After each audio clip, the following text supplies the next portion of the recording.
Welcome, ladies and gentlemen, brothers and sisters, daddies, mommies, aunts, uncles, grandparents even. You're listening to Shoot Brothers Wrestling Podcast. Hey, that's what you're listening to.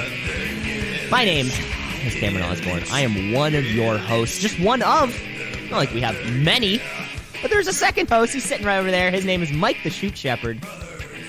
We made it. We made it. Where'd we make it? Where'd we make it to?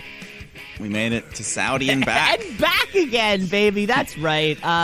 Big week of professional wrestling. One of those weeks that seems to compile up where it's pay-per-view, and then we get the short amount of time before another pay-per-view.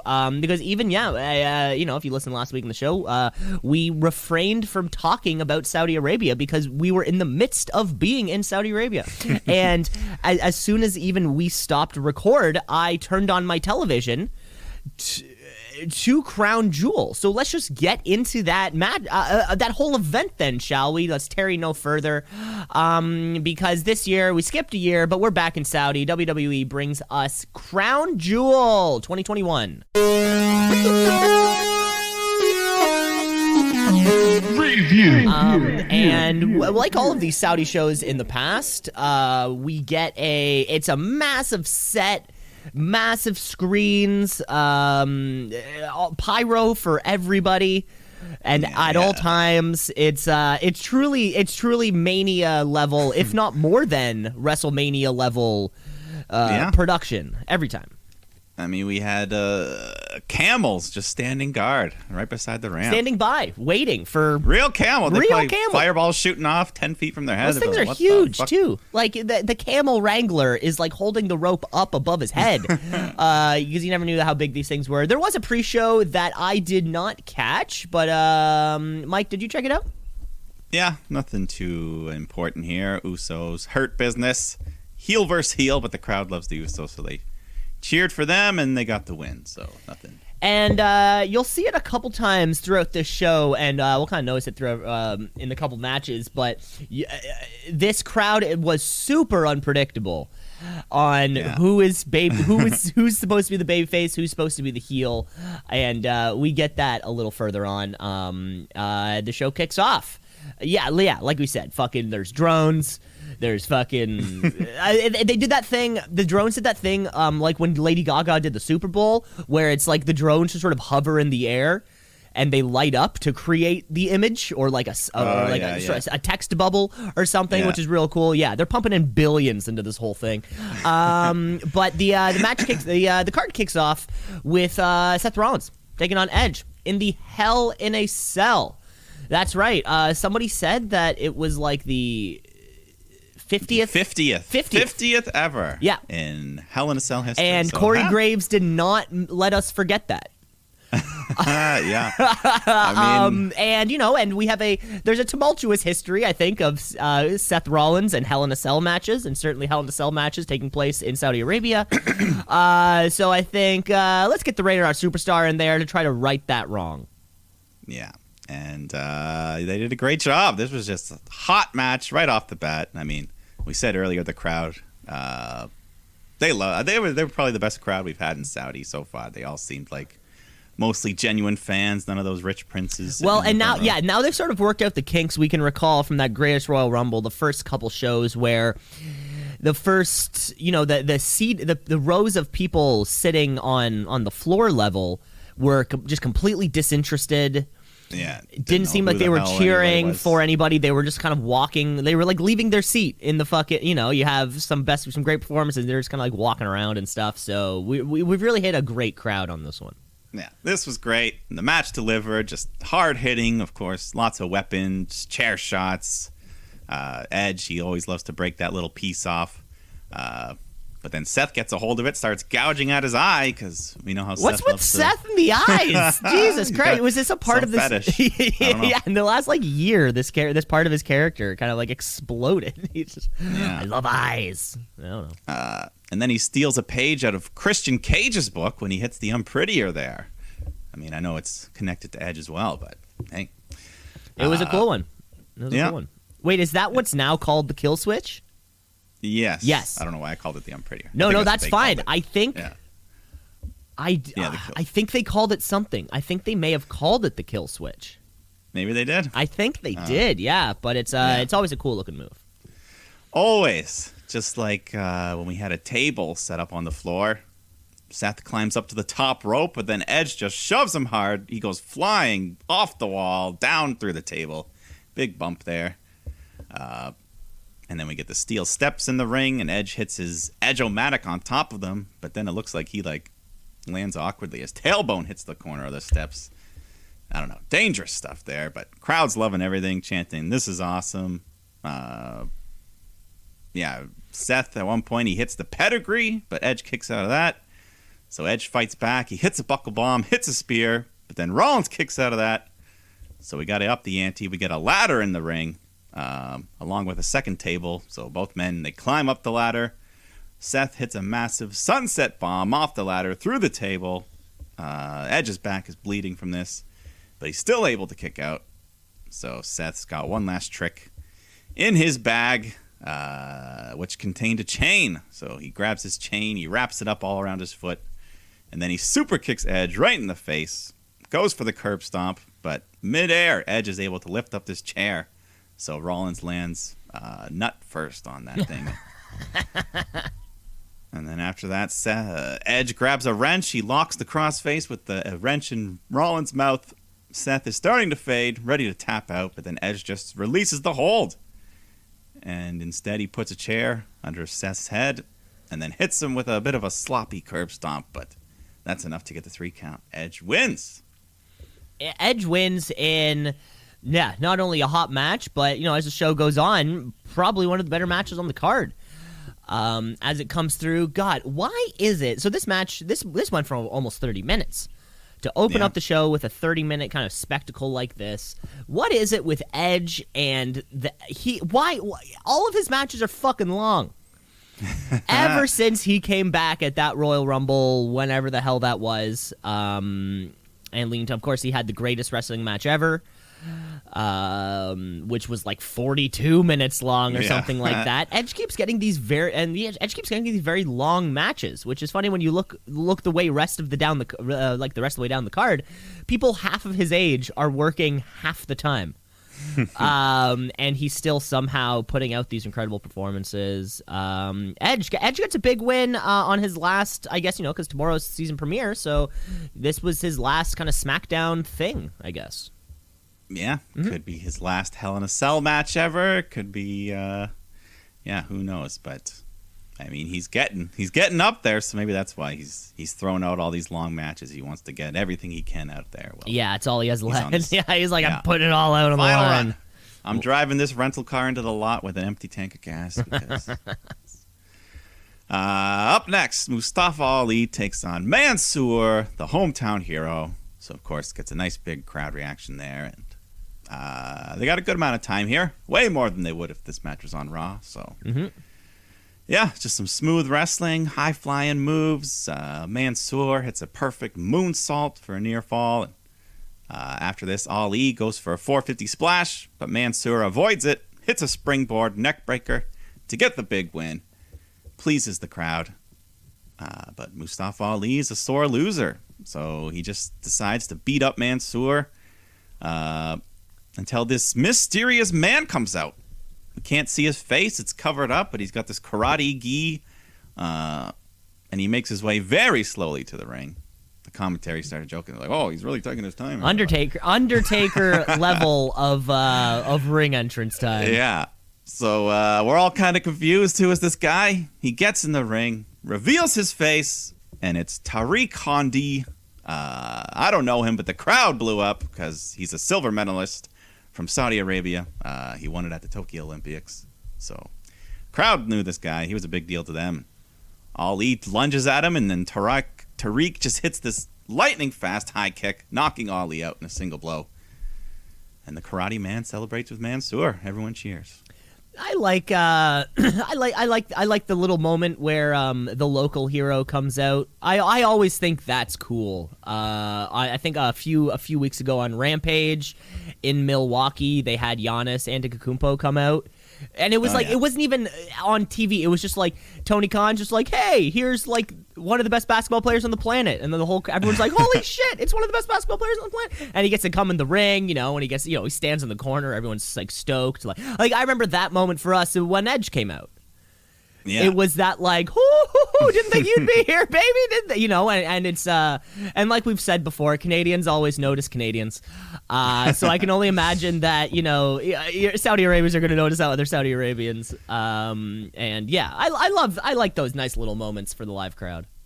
Yeah, it was fun. Mm-hmm. And I looked into this guy, and it's controversial. The only reason that he won the silver medal instead of gold is because he knocked out his opponent in the final match. You're not supposed to knock him out? I guess not at an Olympic level karate. You're just supposed to hit each other, get points. Oh, I don't think it was his fault. Like the guy kind of leaned into it. Right. But, maybe like his, kind of like by the time he threw the punch, his head was down or something like that. Yeah. So it's like, because he was winning the match and he would have won the gold and the knockout. Wow. But, yeah. So that's that guy's story. So the guy who got knocked out ended up winning the gold. Yeah, that's funny. Imagine like you come to and you're at you come to on the podium. Someone's holding your hand up. Yeah, you're like, what happened? Gold medal around your neck. But let's go to this Raw tag title match. You got RK Bro defending against AJ Styles and Omos. And during the entrance, Riddle, he turns his scooter around, rides into the back. And then he comes back out riding a fucking camel. A fucking camel. Or technically a dromedary, because it only has one hump as opposed to two. Okay. As Michael Cole taught me. But anyways. Thanks, Michael Cole. Yeah, the match was fun, but I'm about ready for this feud to end. But yeah, crowd loves everyone here. Riddle, he does his gut wrench big swing again, so it seems like that's officially part of his moveset now. He's stolen Cesaro's thing. Yep. But well, Cesaro's not using it, so somebody might as well. They're not using Cesaro. Exactly. That's the problem. But Omos, he continues to look dominant here. Still don't think he's ever even been knocked off his feet in WWE yet. So they're protecting him. But so you know what that means, AJ. He's gonna have to take the fall, and they pull out the classic. He goes for the phenomenal forearm. Randy catches him midair with the RKO. And then he tags in Riddle to let him hit the floating bro and seal the deal, get the pin. Retain the titles. Retain the titles. You're right, though, Mike. This is getting a little stale. That seems to happen a lot with these tag teams in WWE. We really beat them to the ground. Yeah. But AJ Styles, just...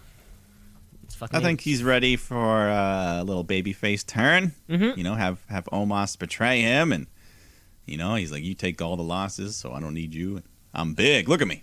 And then AJ can have a whole nother thing. But then, as soon as AJ leaves Omos, what do you do with Omos? Well, yeah, you'll have to hope he just keeps improving. Right? Yeah, that's a bit of a scary thought.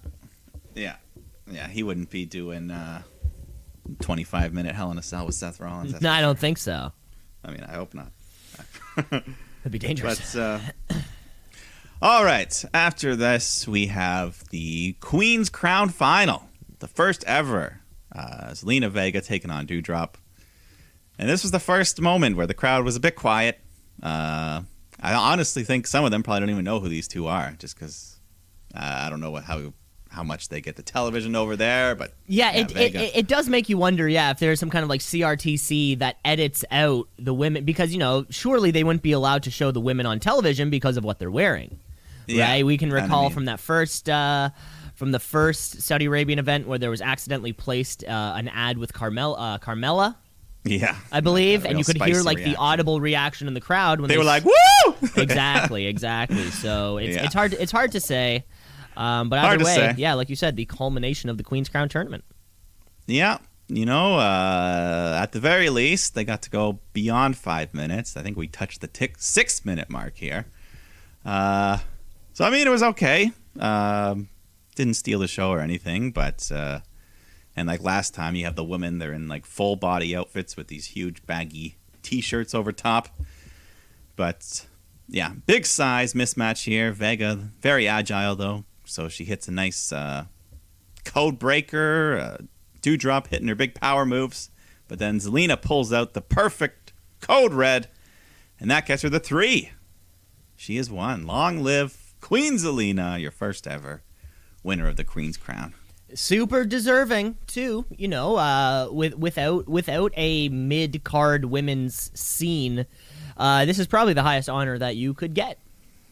Yeah, I mean, when she came back, she had that big losing streak, but now they're finally, hopefully, doing something with Zelina because she's won like 5 matches in a row and won a bunch of matches in a row. She's talented. She hits those tornado DDTs with fucking precision every single time. She's way too talented to be a bench warmer in this division. Yeah, and I think, as a heel, she can kind of play up this whole queen thing. Afterwards, she sits down, she gets her cape, her crown, fireworks go off. So, yeah, Queen Zelina. Yeah, long live. Long live. Bobby Lashley takes on Bill Goldberg in the No Holds Barred match, which at some point they added the extra stipulation as well that it's falls count anywhere. So... I missed bonus. That. We also got a. I think we also got a. Didn't we get a surprise stipulation? No, never mind. My bad. That's okay. The son, what's his name? Gage. He did not make the trip here to Saudi. I know. I wonder why. Maybe he's still recovering from that beating. Brutal beatdown. But you know what? Goldberg, super over here. They love him. They love him in Saudi. They're chanting Goldberg and. Right off the bat, though, the bell rings. Bobby Lashley pulls a steel chain out of his pants. Starts punching Goldberg with that. He throws Goldberg hard into the ring post. And just like when Goldberg fought The Undertaker, Goldberg once again just jumps super hard into the post, smacks his head. I could see him cut it open a little bit. But thankfully, this time he didn't get a concussion at least. So, yeah, thankfully. Yeah, no one got dropped on their head. Thank God. Plenty more damage, though. The chairs, Lashley's just wrapping it around Goldberg's legs, stomping away. He tries to spear Goldberg through a table in the corner, but Goldberg avoids, so Lashley crashes through, and then Goldberg hits his spear, hoists Lashley up for the jackhammer, and he did not struggle. He hit it perfect. But he didn't try to finish the match there. Doesn't go for the pin, because remember, he wants to kill Lashley, murder him. So... he takes his gloves off to show he means business, and Lashley stumbles out of the ring. It was kind of funny. For a second, he rests his hand on the barricade, and I saw the whole thing wobble, so I knew it was coming. Goldberg just runs, spears him through the barricade. It falls over. And it might have been here. I don't know. At some point, Lashley, he got a nasty cut on his arm. Some decent blood coming out of there. Oh, I missed that. Yeah, not quite the Dax Harwood, but it was, just a little big gash on his arm. But he's a big boy. Yeah. Anyways, Goldberg, he brings Lashley over to the steel steps, places his head on the bottom stairs, then he picks up the top stairs, ready to smash Bobby's head in. That was where he was going to kill him, I think. So, but Lashley moves away last second. They fight their way up the ramp. The Hurt Business come out to try and help with kendo sticks, but Goldberg just takes them out like they're nothing. Smashes the kendo stick over Lashley. Then they're at the very top of the ramp for the big finale as Goldberg hits a big spear to Bobby off the side of the stage, crashing through some tables on the ground. Pretty good fall there. And right off that, he makes the cover, gets the 3 count. So Bill Goldberg. Undefeated in Saudi Arabia, I think. Or I can't remember who won that Taker match. But, we know what we're getting with Bill Goldberg matches, right? And I have to say, I think this might be one of his best pay-per-view matches that he's had. Yeah, I think so, out too. of this, if I can kind of go like Universal, like the Kevin Owens Universal Championship and onward, right? Sort of when he did return, and then, of course... I think for you, the first Goldberg Brock match would have been the best just from a shock value alone. Yeah, that would have done the entire thing. But this was like great. I thought you're not getting, if you're hoping for mat wrestling or reversals and counters, you're not. What the fuck are you doing here? This is a Bill Goldberg match. Totally delivered on this. Yeah, Yeah, it was great. Very much so. Yeah. Love it. So let's move on to the King of the Ring finals here. Finn Balor taking on Xavier Woods. Two nice baby faces. Show the respect there with the fist bump at the bell. And yeah, we just got a nice competitive match. The traditional style wrestling here. Corey Graves makes a real ass of himself when he tries to sound smart. When he's like, "Hey, Cole, did you know Balor could become the second Irish king in history?" The first, of course, being Brian Barrow. You didn't know that, did you, Cole? And then Michael Cole's like, "You do know Sheamus is a former King of the Ring."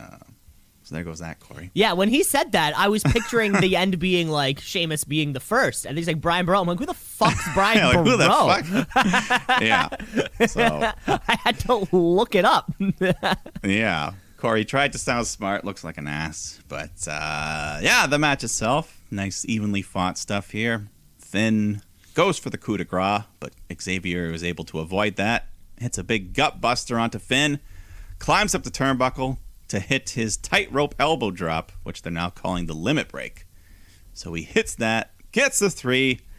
Xavier Woods has achieved his destiny, and he's your new King of the Ring.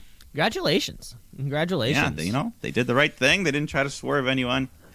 They gave it to the man who wanted it the most.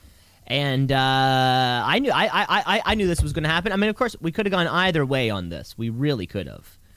But I don't know. Xavier Woods have been getting those wins. His abs are starting to pop. Most people like to, have a nice cut heading into Mania season, but he said to himself, "No, I'm going to be on a Mania level stage. We might as well look trim. We might as well look good." And he did that. Now leaving kind of all members of the New Day achieving something. Yeah. More outside of their tag thing, and all 3 of them surefire Hall of Famers. And with his New Day personality, he's already kind of a goofy guy. He can play this king thing up. Start doing kind of like a King Booker, where he goes in and out of his royal accent, stuff like that. Maybe. Yeah, that'd be fun to see. Kofi can be his court marshal or whatever. Yeah, his jester. Yeah, maybe not. That's disrespectful. But let's go along to the WWE World Title match here. Big E defending against Drew McIntyre, who I would say the crowd favored here. They were leaning towards Drew. Lots of McIntyre chants going on, but they still enjoyed Big E. But yeah, just 2 big men slapping meat around. Drew hits the beautiful Michinoku driver, which on a man the size of Big E looks really good. It is a beautiful move every single fucking time. Yeah, great move, but Big E fights back. He hits the big ending, but Drew manages to kick out of that. And then they fight their way up to the top rope. Big E tries to hit an avalanche big ending, but Drew counters with a bulldog, and soon after that he hits the Claymore, but Big E kicks out of that. So the crowd's real hot now, chanting, "Holy shit." Drew picks up Big E to try to steal his move, do the big ending, but then E counters that. Builds up some momentum and hits Drew with a second big ending to get the 3. Big E retains. Big E retains and becoming one of the very few people to kick out of a Claymore in the last year and a bit, year plus maybe. Yeah, good match though. Yeah, that was good stuff. Yeah, it had that big match feel to it, and certainly, they didn't get much more time than Bobby and Bill. Yeah. It was really just kind of 2 heavy-hitting matches, kind of back-to-back. So far, the show had been very well paced, I felt. This whole show was very well booked. Yeah, before we're even finished it, I'll say this was the best pay-per-view Saudi's ever had. I'd say that for sure. Yeah, but we still got 2 of the biggest matches left. So let's go to the triple threat match for the Smackdown Women's title. You got Becky Lynch, Sasha Banks, Bianca Belair. All 3 women were much more over than that Queen's Crown match here. But yeah, they all had their gear, their T-shirts, Well, I was going to say coming out of it, you said, I certainly felt like everyone was over, but Bianca Belair was not being treated like the babyface the Saudi fans were firmly in Becky Lynch's corner. Yeah. Firmly. She's probably the biggest star in their eyes. Mm-hmm. And, Sasha Banks, I liked her gear. She kind of had like a Spider-Man pattern going on her tights. Yep, that was Not cool. just plain back. But anyways, good match. Lots of good wrestling here. Bianca, early on, she presses Sasha Banks straight up over her head, which grits the crowd cheering. But then she goes and lowers an arm. So she's holding Sasha over her head with one hand. And then the crowd just goes, "Oh!" Tremendous strength there. Yeah. Just lots of triple. This was I liked this match. They didn't do a lot of person resting. It was just like 3 people always in on the action. Lots of double team moves or one move into another. The temporary alliances, all that kind of stuff. Yeah, exactly. So Sasha, she gets hung up on the ropes. Becky hits a big leg drop. And then Becky hits the manhandle slam on Sasha, but Bianca breaks that up.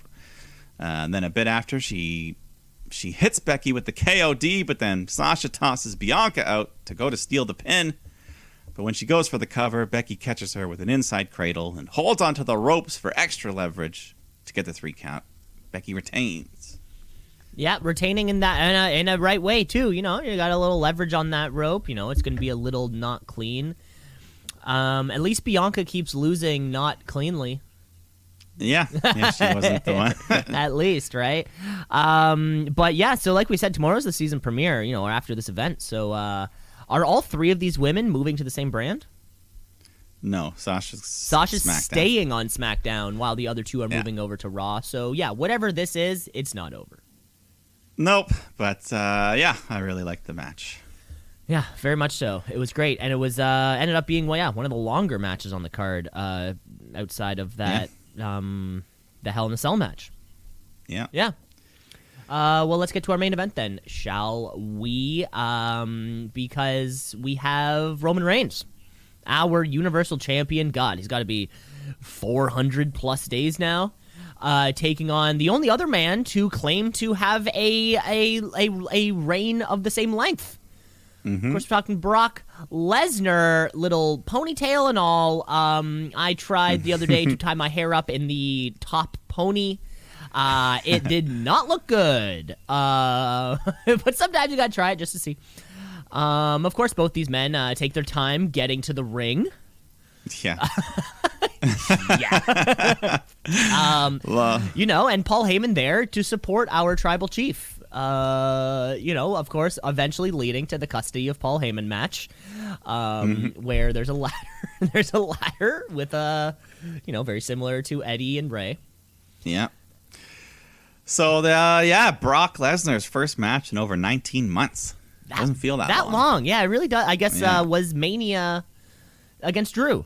That would Mania 36, or 36. Yeah.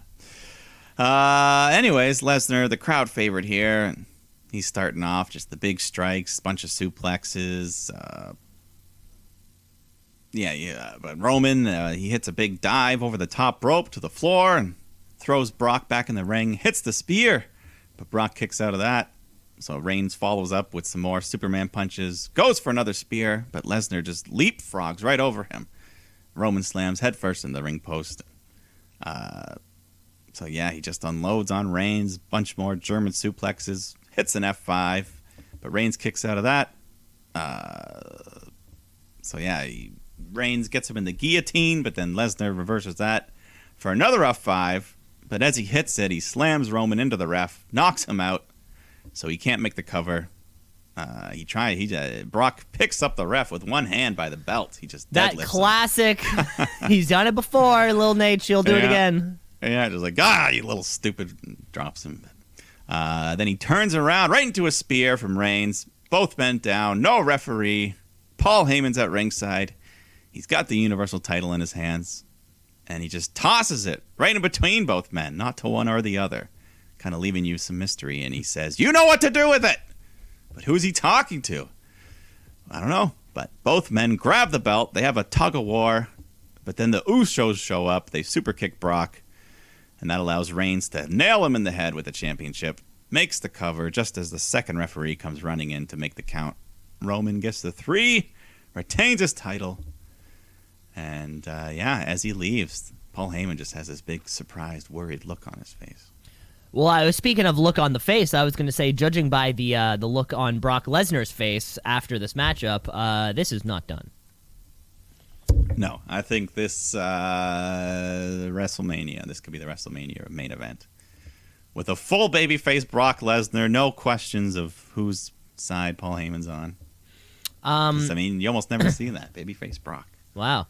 Babyface Brock, yeah, not only do we not see it, but I do have to say, also, like you had said, this was, Brock's second match in 19 months, and also his second straight loss in singles competition. And to review such a statistic, Mike, I'm going to have to take you all the way back to the summer of 2003. Where, of course, SummerSlam 2003, Brock Lesnar loses to Kurt Angle in a WWE Championship match. And just prior, about a month before, he was, of course, disqualified in that matchup against the amputee, Zach Gowen, as we can all remember, which was a DQ finish, wasn't a pinfall or submission. However, those are the last time that Brock Lesnar had back-to-back losses in WWE. Wow. So it only took him, 17, 18 years for it to happen again?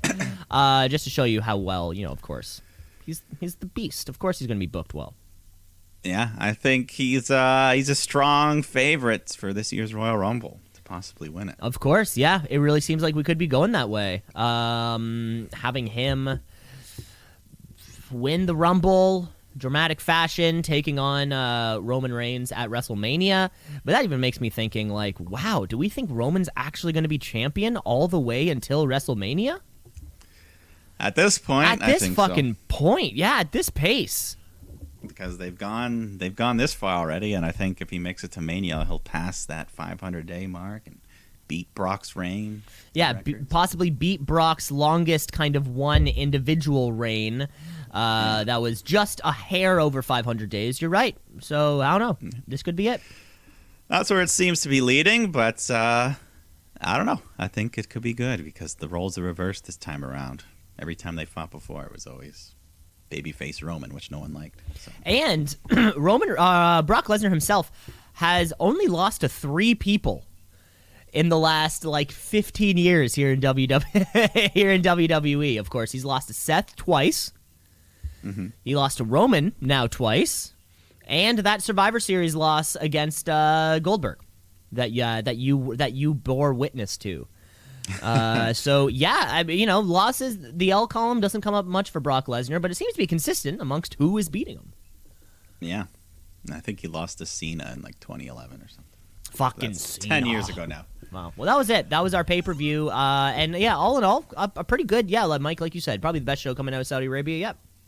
Yeah, no, I mean, it was, even just in general, just a pretty good pay-per-view. No really bad matches. And a couple really good ones. And good booking, they gave the crowns to the right people. They didn't do anything stupid. Mm-hmm. So, yeah. Congratulations, everyone. Roman Reigns. The truck does not stop. And just like this, talking about things that don't stop, let's keep rolling ahead with this podcast. Because we have tons more professional wrestling action and a season premiere. Before we get to our season premiere, let's take a minute to crown a new champion. Because we have to give, because we have a brand new Tweet of the Week champion. It's the Tweet of the Week. It's the Tweet of the Week. Oh, yeah. Right. Ahead of our season premiere, of course, the shooties are coming up. I just want to bring it up. It's always worth mentioning the shooties are here. However, the Tweet of the Week is sort of, it just keeps going. It's an ongoing thing. There is no wrap up to the there's no tweet of the year. Nope. It's going to consistently be Tweet of the Week. And this one, Tweet of the Week, goes to a little bit of digging I had to do. And actually a very recent one, because this was a tweet that just came out last night by a man that I didn't even know existed. His name is Mikey Ruckus. Mikey Ruckus. Yeah, it just sounds like a sounds like maybe some kind of new artist, a new trap SoundCloud rapper. But he is actually the audio producer for All Elite Wrestling. And last night on Dynamite, we had a Halloween-themed show where, of course, we get this, right? It's Halloween-themed. People are wearing costumes, this, that, the other. It's a lot of fun. And eventually, no spoilers or anything, the Elite will partake in a match dressed as the Ghostbusters. And Mikey, and this was a very new plan for them. The Elite was curious what their costume should be. How do we come out? What's it going to be? What's it going to look good? And about 2 hours before airtime, Kenny Omega, the Elite, decided we want to dress up as Ghostbusters. So what do we have to do? Give Mikey Ruckus a call. Hey, you have 2 hours. Can you make us a Ghostbusters-inspired theme? And he did it. And he posted the video on his Twitter. If you haven't, you should check it out because he kind of goes through. He's like, hey, I'm going to make this theme and watch me do it. And he kind of films his screen. You can see sort of the edits and some of the cuts he makes, some of the plugins that he'll use. It's real cool. It's real cool to think that there is some dude back there just going nuts on a MIDI controller trying to make this happen. It's real cool. And Mikey Ruckus, sometimes it's the behind-the-scenes work that deserves the most notice. And this week, Mikey Ruckus, you are our Tweet of the Week champion. Well done, Mikey. Mikey. Let's go. Let's keep moving on. Like we had said, season premiere, we're back from Saudi. God, they must have taken a fucking super jet to get back, because I guess, it would have, because approximately middle of the day, maybe 3 p.m., maybe 5 p.m., they would have been on a plane heading back. There's probably a layover, but it doesn't matter. We're in Texas, and for our big season premiere of SmackDown Live. Okay, folks, it's Friday night. Time for SmackDown Live. It used to be on Tuesday, but then I think it was on Friday before, though. No, wait, they used to film it on a Thursday and then release it. It's just SmackDown Live. That's right. Mm-hmm. A new era, and officially the start of the Brand to Brand Invitational Season 3. They haven't really mentioned that in a while, the rules. That doesn't matter. I'm we'll mentioning it. Yeah, we'll keep track. We got the Bloodline coming out, and Reigns is kind of sketchy. She's skeptical about Paul and what's going on with them, and he's like, what happened last night? I put my hand out, and you just threw the title at the ring. You didn't hand it to me, so let's work on this. He puts his hand out and makes Heyman hand him the title. Anyways, Reigns just, I don't know. He's just skeptical of Heyman. Eventually, Brock himself comes out and he tries to attack, but Roman escapes. So, Lesnar just starts beating up crew members, the cameraman. I don't know. He just starts throwing bodies all around. The SmackDown locker room come out, try to stop him. So, afterwards, Adam Pearce has to come out and say that Lesnar's actions are unacceptable and endangering our crew, and cannot allow that. So, therefore, Lesnar is suspended indefinitely. So Lesnar doesn't like this too much. He comes back out, gets in the ring, grabs Pierce, and just says, tell me what you said again. So he tells him. Brock hits him with an F5. Crowd chants one more time, so Lesnar does it. Hits a second one. So fierce that it rips open the pants of Adam Pearce. I'm glad you noticed that, too. Yeah, McAfee loved it. He's like, he ripped his pants! He ripped his damn pants!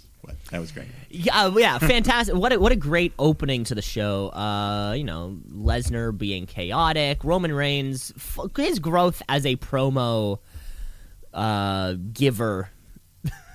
Promo giver has been huge. Oh my lord. Yeah, this time a year ago, or no, sorry, 2 years ago, or the last time these guys met in this program, like you said, when they were kind of swapped their babyface heel thing, it was just fucking night and day from where we are now. Yeah. Keeping the eventual rematch alive, but allowing Roman Reigns, to maybe do something else on Friday nights. Drew McIntyre, maybe.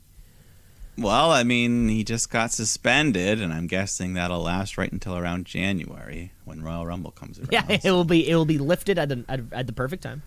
Yeah. Yeah, I don't know if they want to have Lesnar fight someone else before Roman again. That could be cool too. Well, I think, we'll have to probably. We do have Survivor Series coming up. I think they set a date for it somewhere. Yeah, sometime at the end. Yeah, sometime. They did talk about it. But yeah, it was a great opening segment. Yeah. Then we have Drew McIntyre come out to issue an open challenge, which is answered by Sami Zayn, who lets us know that he is now officially the longest tenured member of SmackDown. So, yeah, hasn't swapped brands in a while.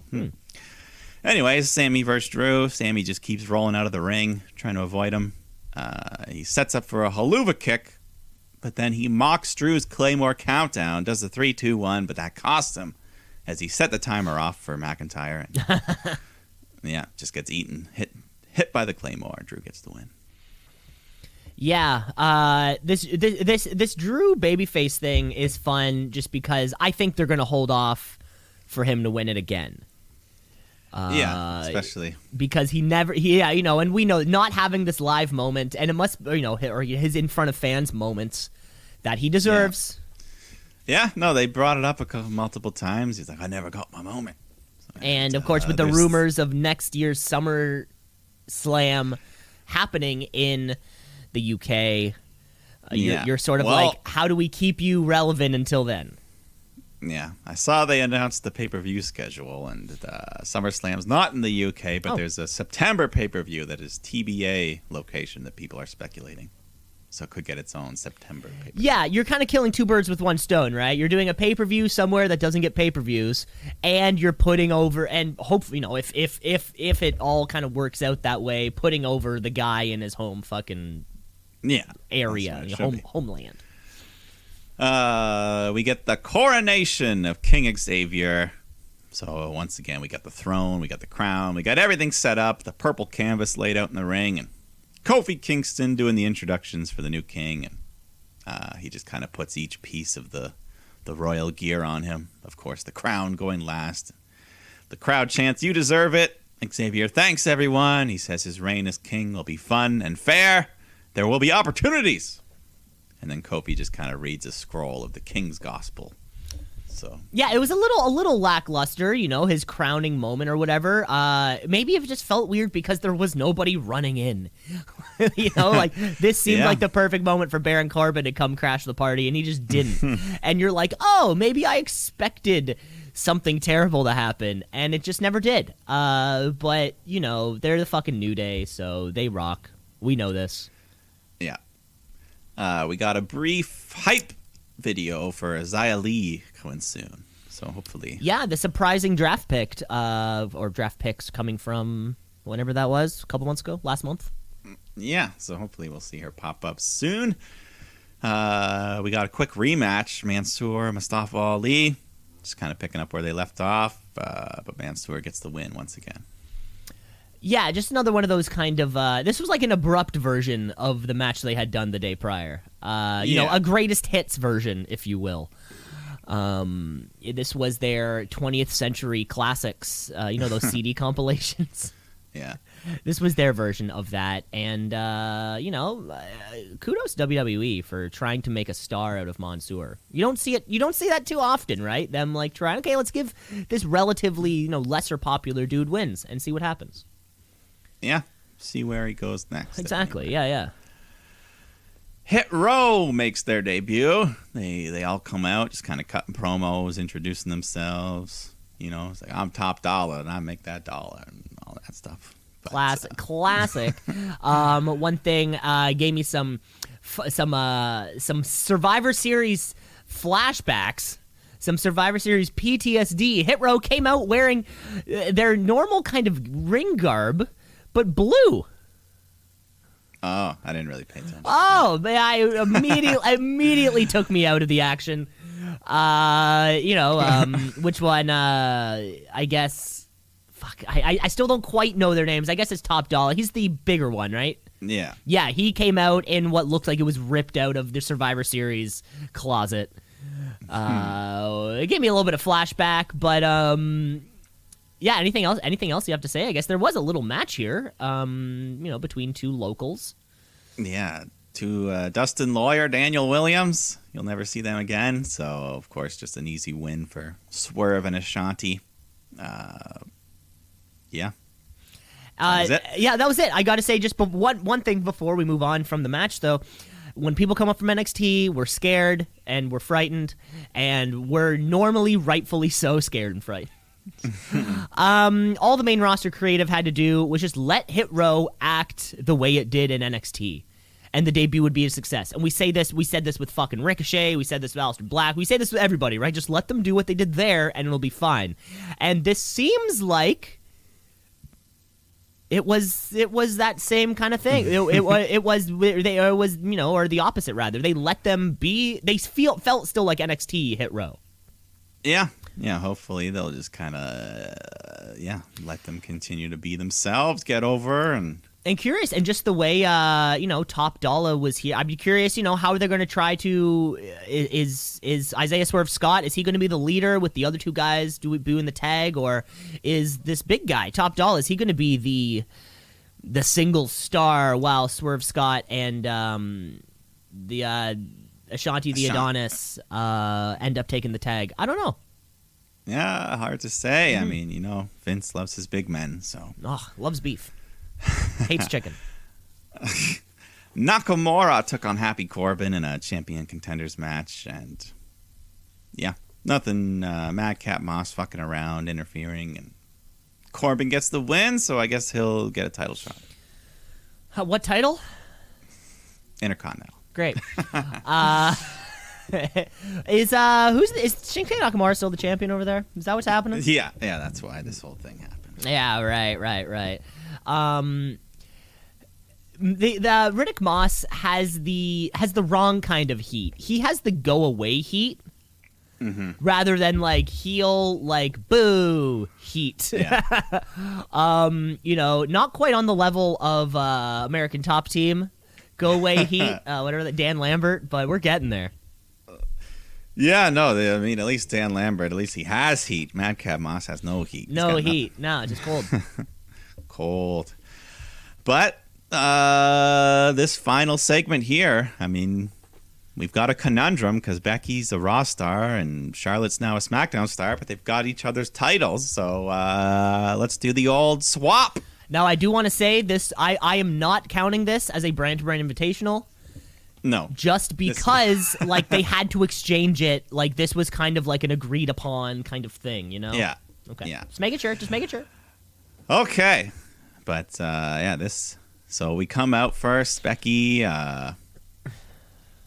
Becky comes out, then Charlotte. We got Sonya Deville in the ring to mediate this exchange, but neither woman wants to hand over their title belt first.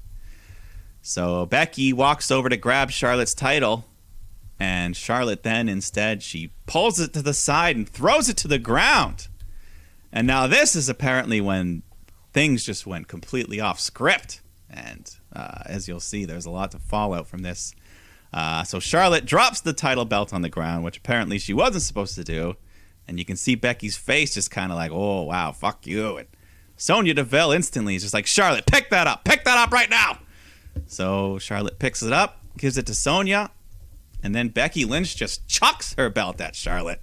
It hits her, drops the mat, which apparently also was not part of the plan, but who knows? We'll talk about that at the end. But so Sonya gives Becky her belt. The exchange is complete, and Charlotte's like, whoa, you want to be Becky 2 belts so bad? How about winner takes all tonight?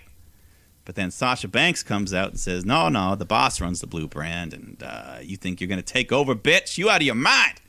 And Becky's like, well, I'm going to Raw. You two figure it out. Yeah. I'll see one of you. See one of you at Survivor Series, and the crowd chants for Becky as she leaves SmackDown permanently.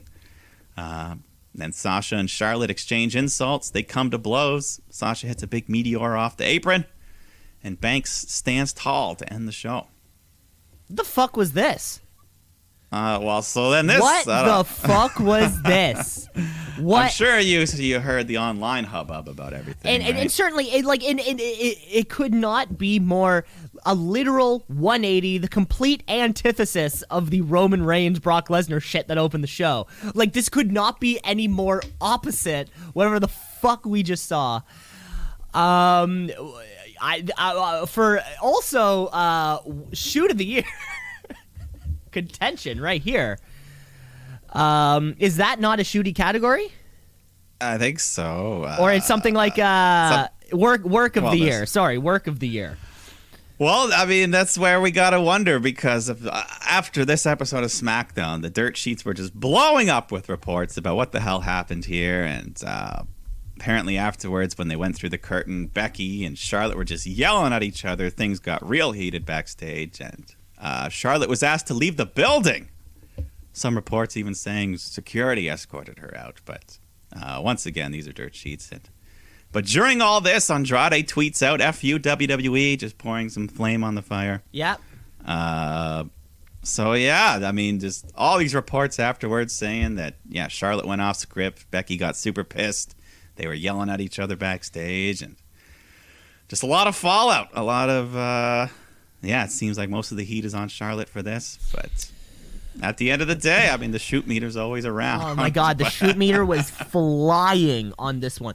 What I don't get about this is, like, this was fucking meaningless. So let's take two heels, let them swap stupid insults,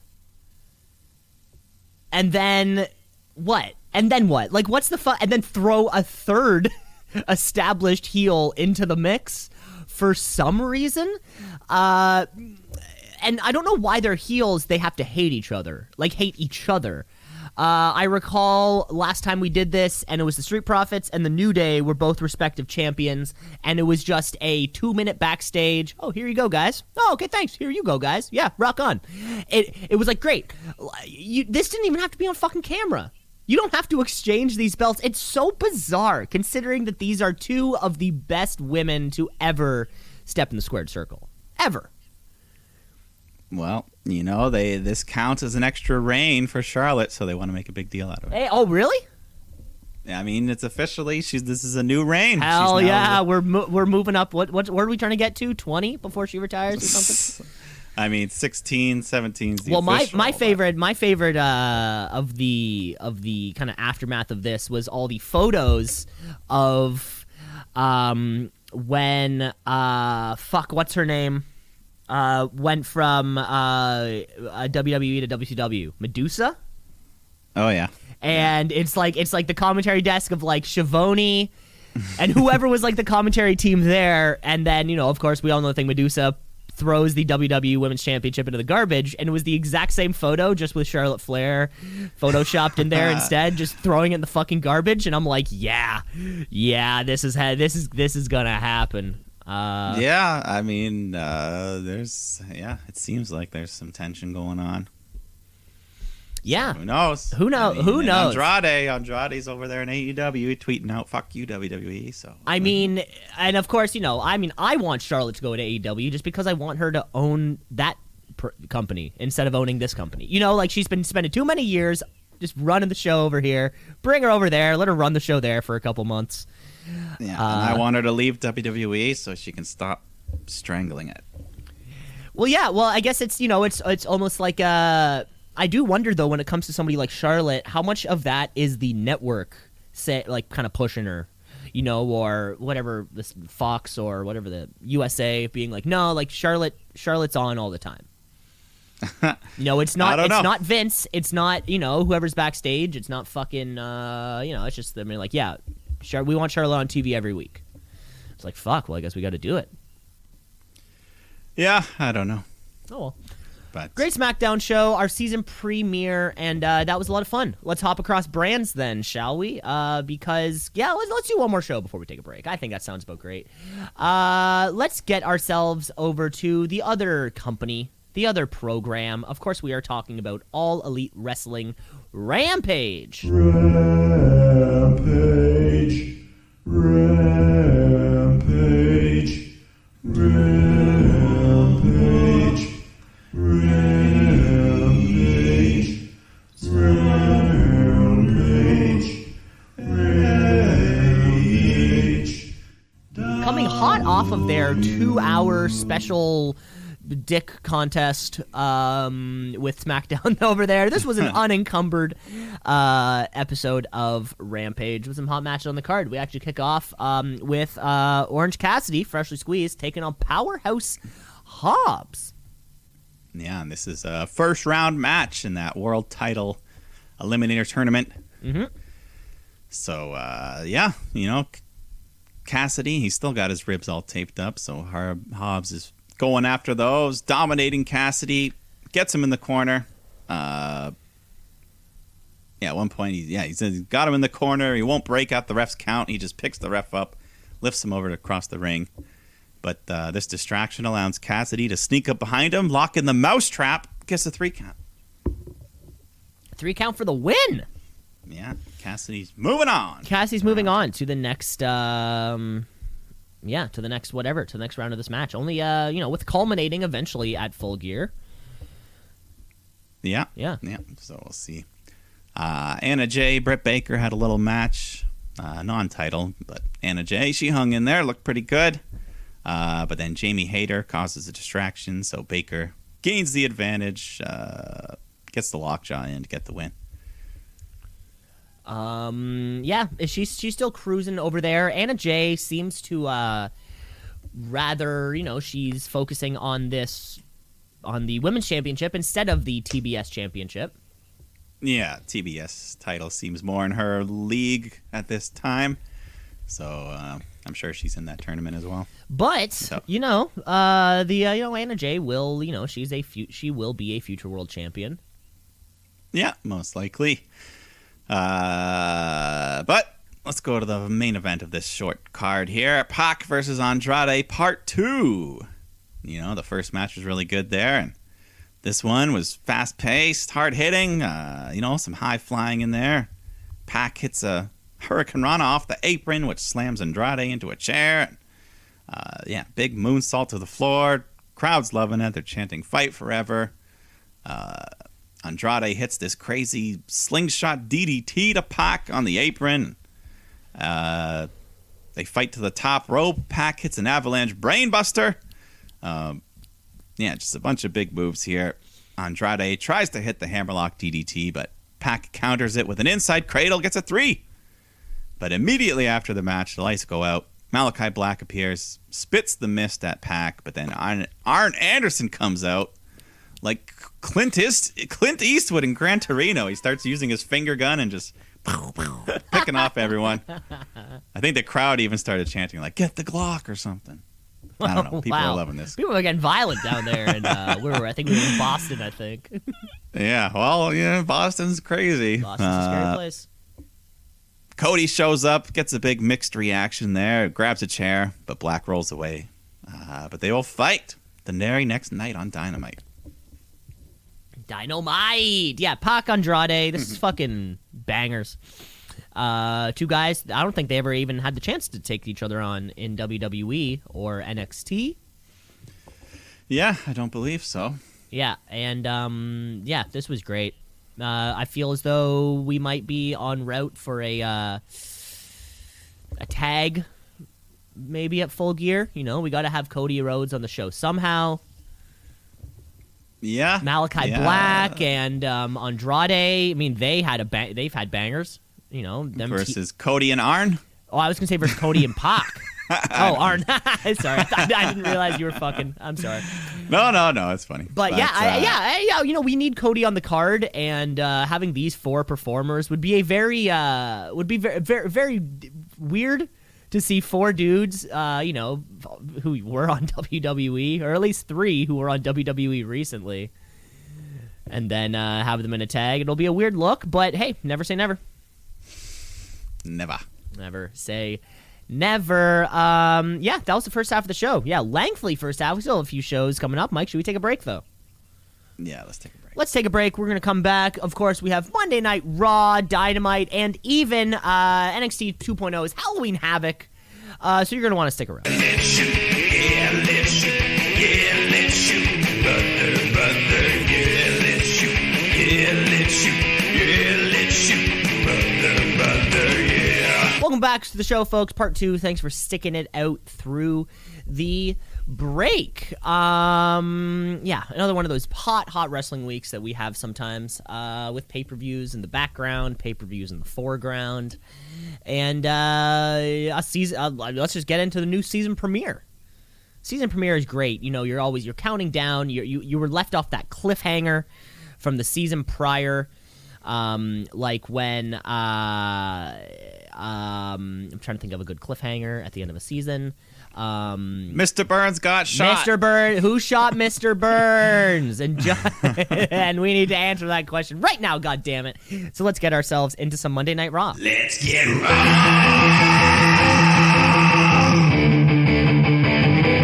Let's get raw.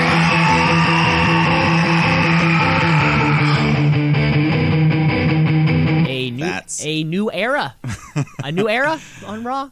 A new era. And I don't know if you noticed, but I always get a giggle out of these small production errors. But the opening shot of this new era, we open the crowd. What we see is a camera on the floor pointing at a pile of wires. And then it quickly just switches over to the proper camera. But hey, you know, the buttons, you know, where you're switching between cameras is close. The buttons are close together. Yeah. Yeah. So anyways, season premiere, all the new rosters finally locked in. Big E comes out to start the show. Welcome everybody to the new era. And yeah, they're in Houston. The crowd's chanting for the cheaters, the Houston Astros. But anyways, Big E plays up like, oh yeah, Houston Astros. Yeah, cool, go. But anyways, what's next? He wants to know who's next. Seth Rollins comes out. He gets in the ring. They exchange words. But Big E's like, you lost to Edge, so back of the line. But then Rey Mysterio comes out because he wants that title. And then Finn Balor comes out because he's like, yeah, I'm on Raw. I want that belt. And Kevin Owens, just a parade of superstars. They all come to blows. Sonya Deville comes out and says, all right, let's settle this, men. Tonight, fatal four-way ladder match to determine the number one contender. A ladder match. Oh, yeah. So that'll be your main event. But before that, we've got another number one contender match. Dolph Ziggler, Bobby Roode, Street Profits, Alpha Academy, triple threat tag title, number one contender match. And yeah, it was fun. Everyone's in and out, getting their moves in. Montez Ford, he's trying to tag in when Omos comes out to ringside, so he jumps at him but gets beaten down, and Omos just takes out both of the Street Profits. So back in the ring, Ziggler and Roode hit the Spinebuster zigzag combo, get the win, earn the title shot. Which, going in, that would probably be my number 3 team to pick. Out of all three of these. Yeah. But, yeah, between 2 teams with names and then 1 team with like an unofficial name. yeah, terrible name, the Dirty Dog. Bobby Roode, though, God, I forget it. You know, he's come so much in and out of like existing.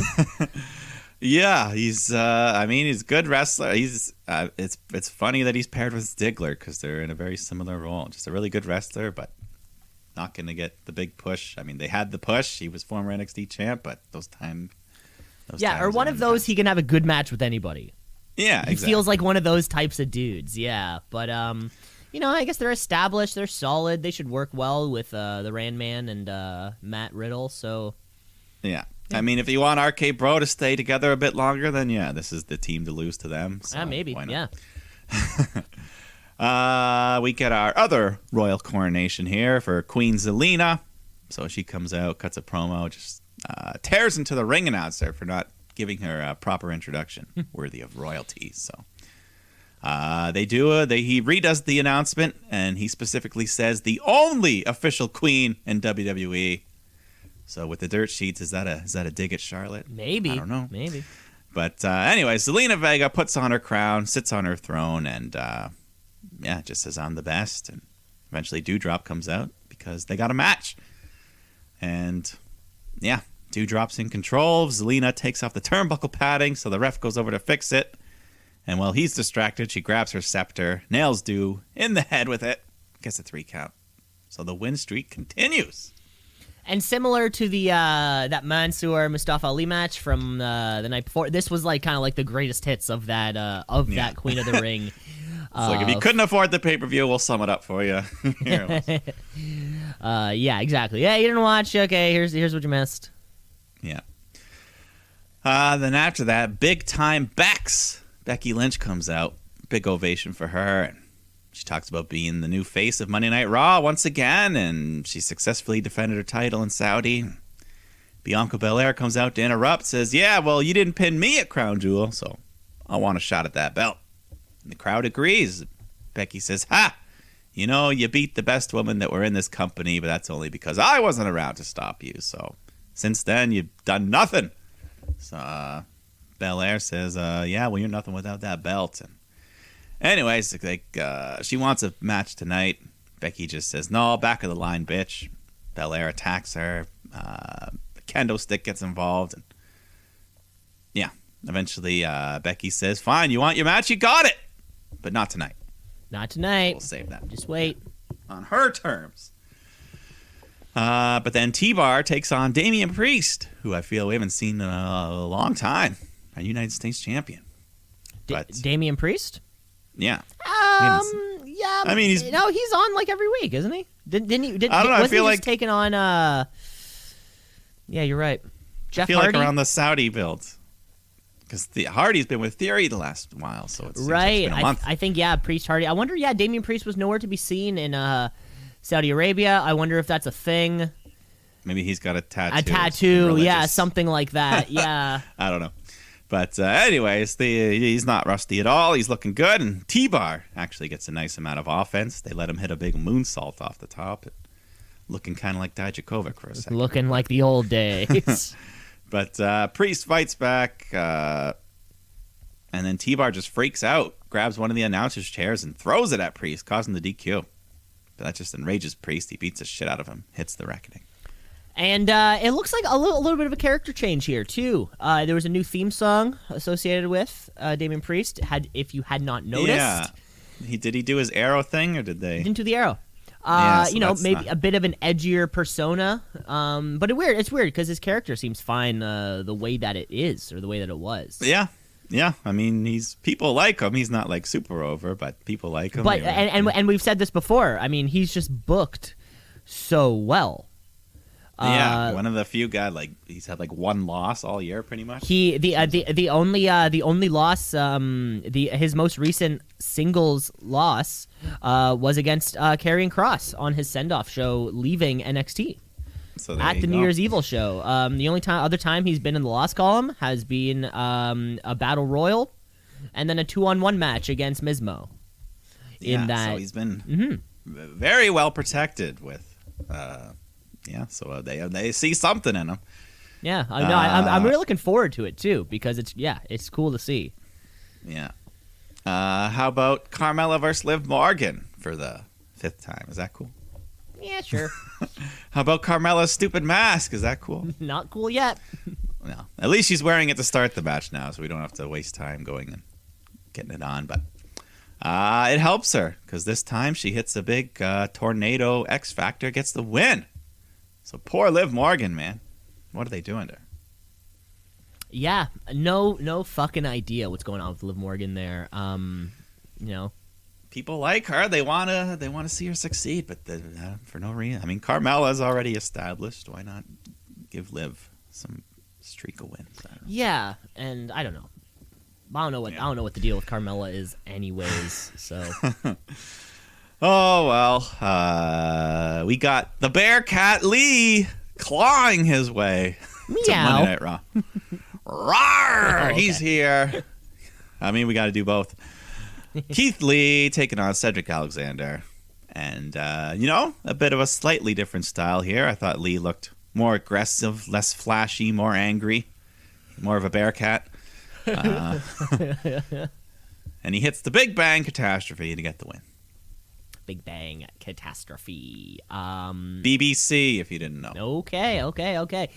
Yeah, Keith Lee looks good. We know this already. The nickname may never stick, and the growl at the beginning of the entrance may be ridiculous, but the in-ring presentation works, and he's still a big star. Well, I feel like their idea is to transition and drop the Keith Lee, and he's just going to be Bearcat. Meow.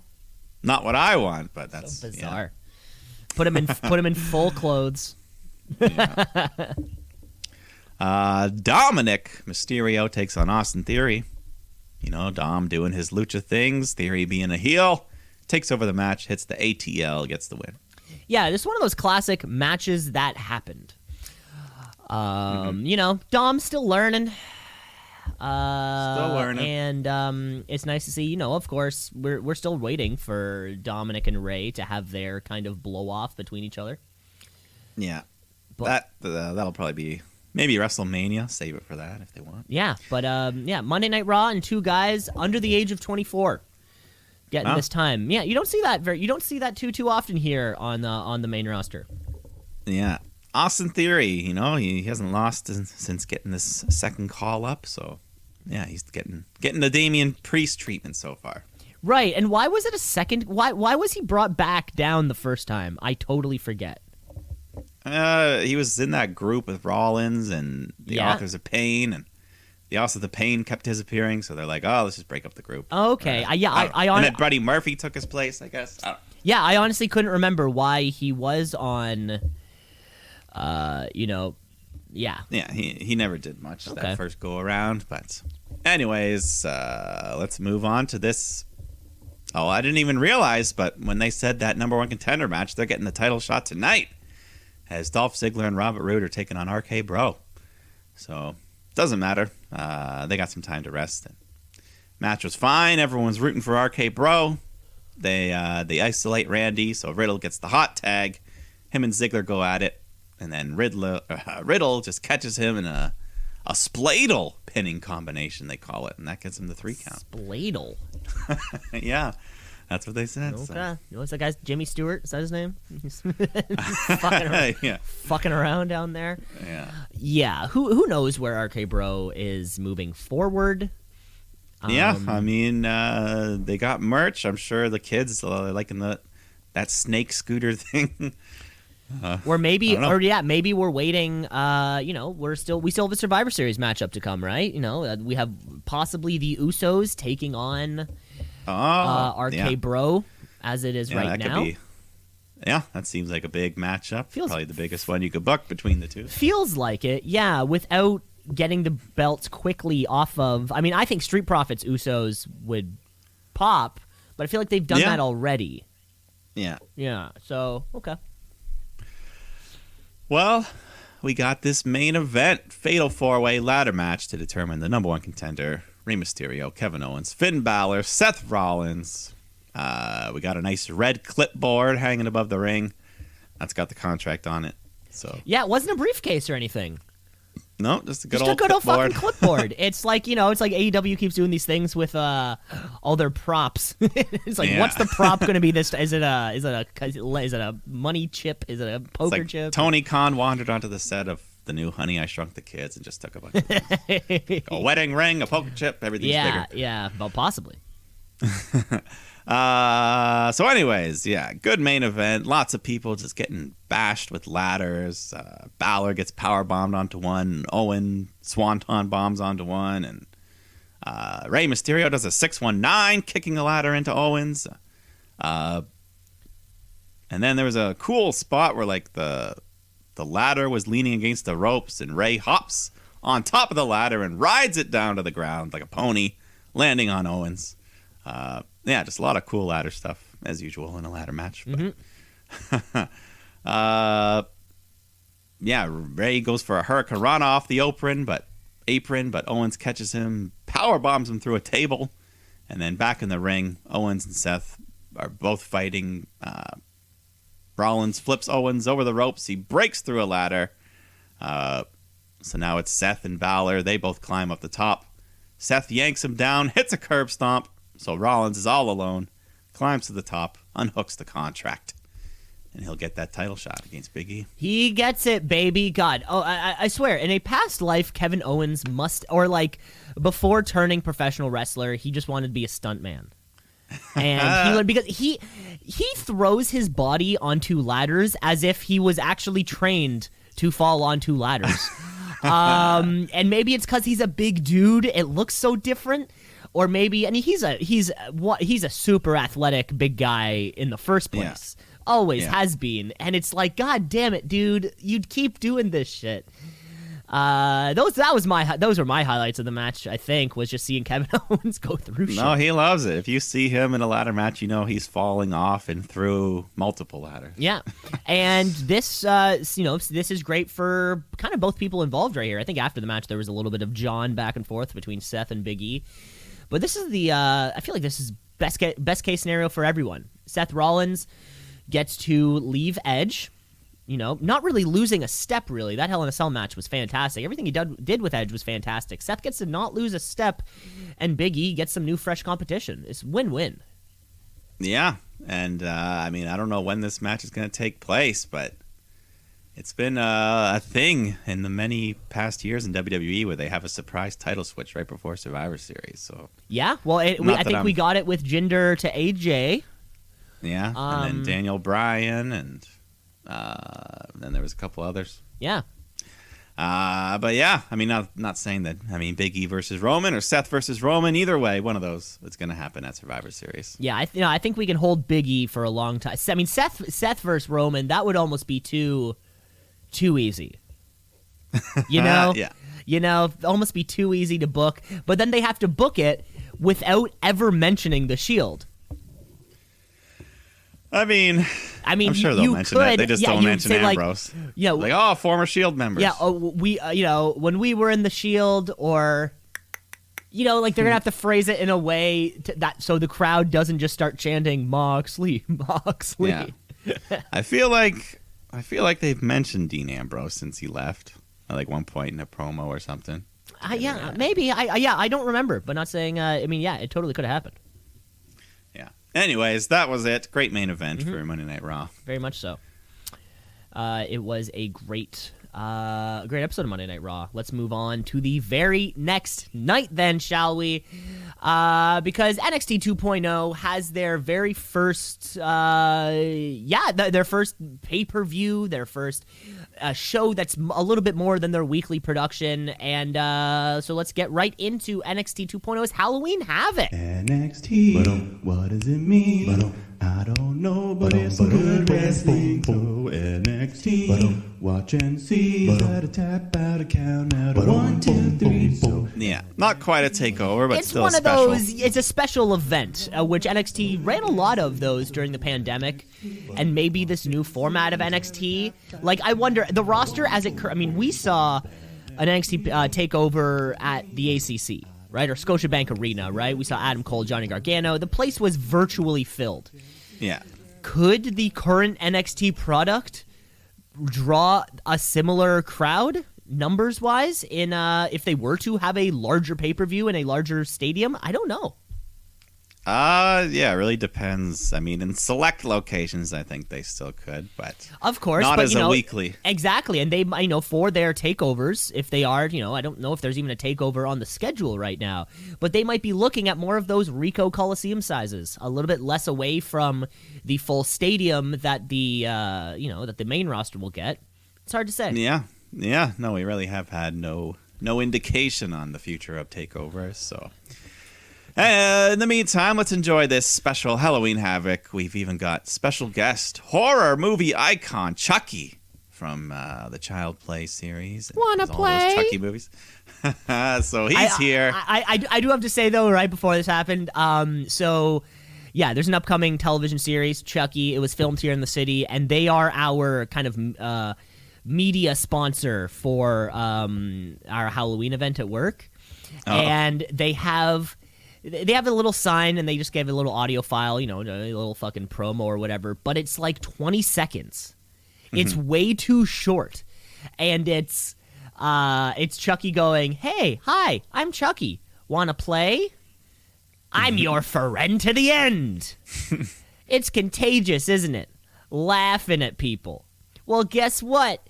Now the joke's on you. Hee hee hee hee. Hi, I'm Chucky. Wanna play? There's not enough they needed more shit. It's the same. Oh my god. Yeah. But yeah, Chucky, check it out. Live on Showcase or on Showcase. Stack. Yeah, or any of the classic films he's been in. Yeah, never.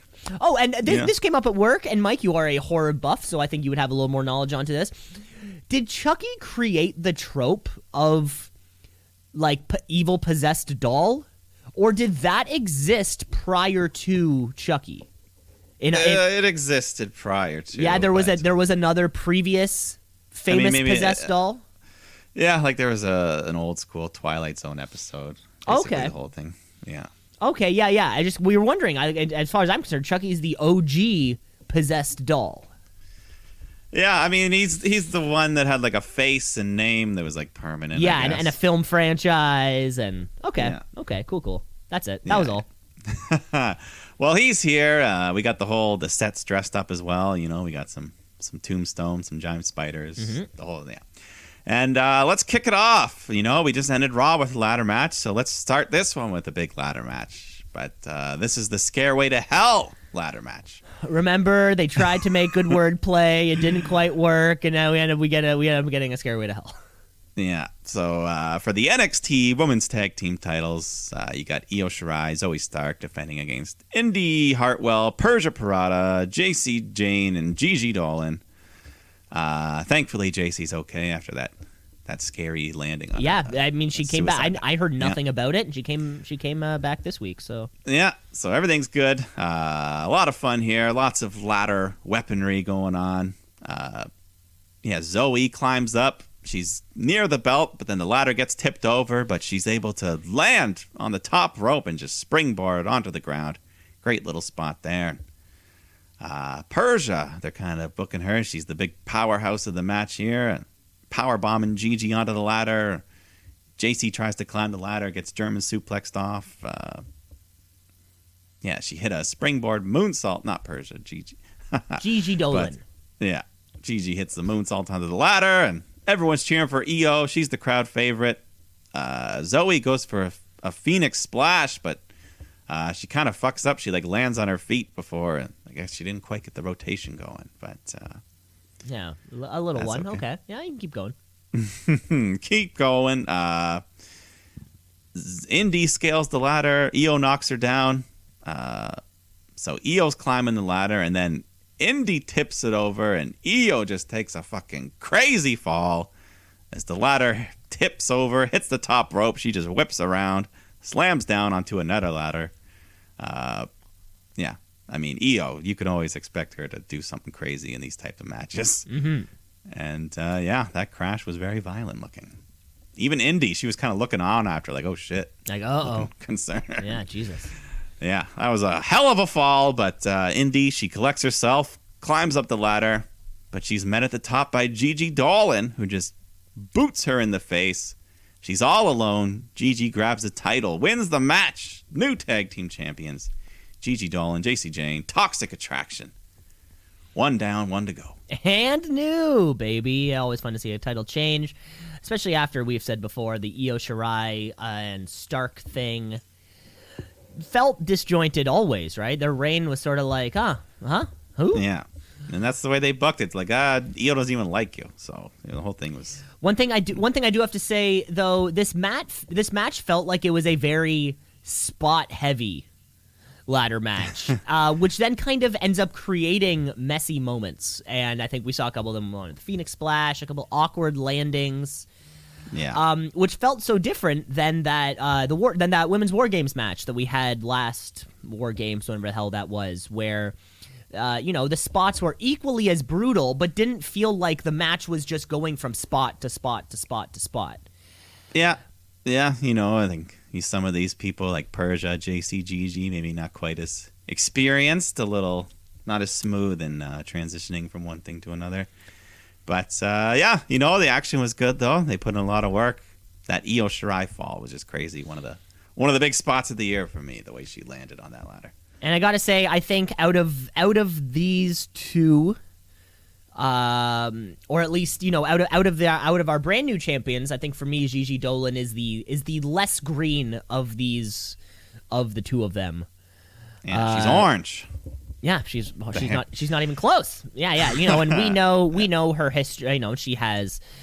She does have a lot of history in wrestling, kind of all over the world too, right? Bar wrestling. We all remember that the clip seen around the world of her pulling the tampon out of her thing. You know, like we're like, okay, you know what non-NXT is like.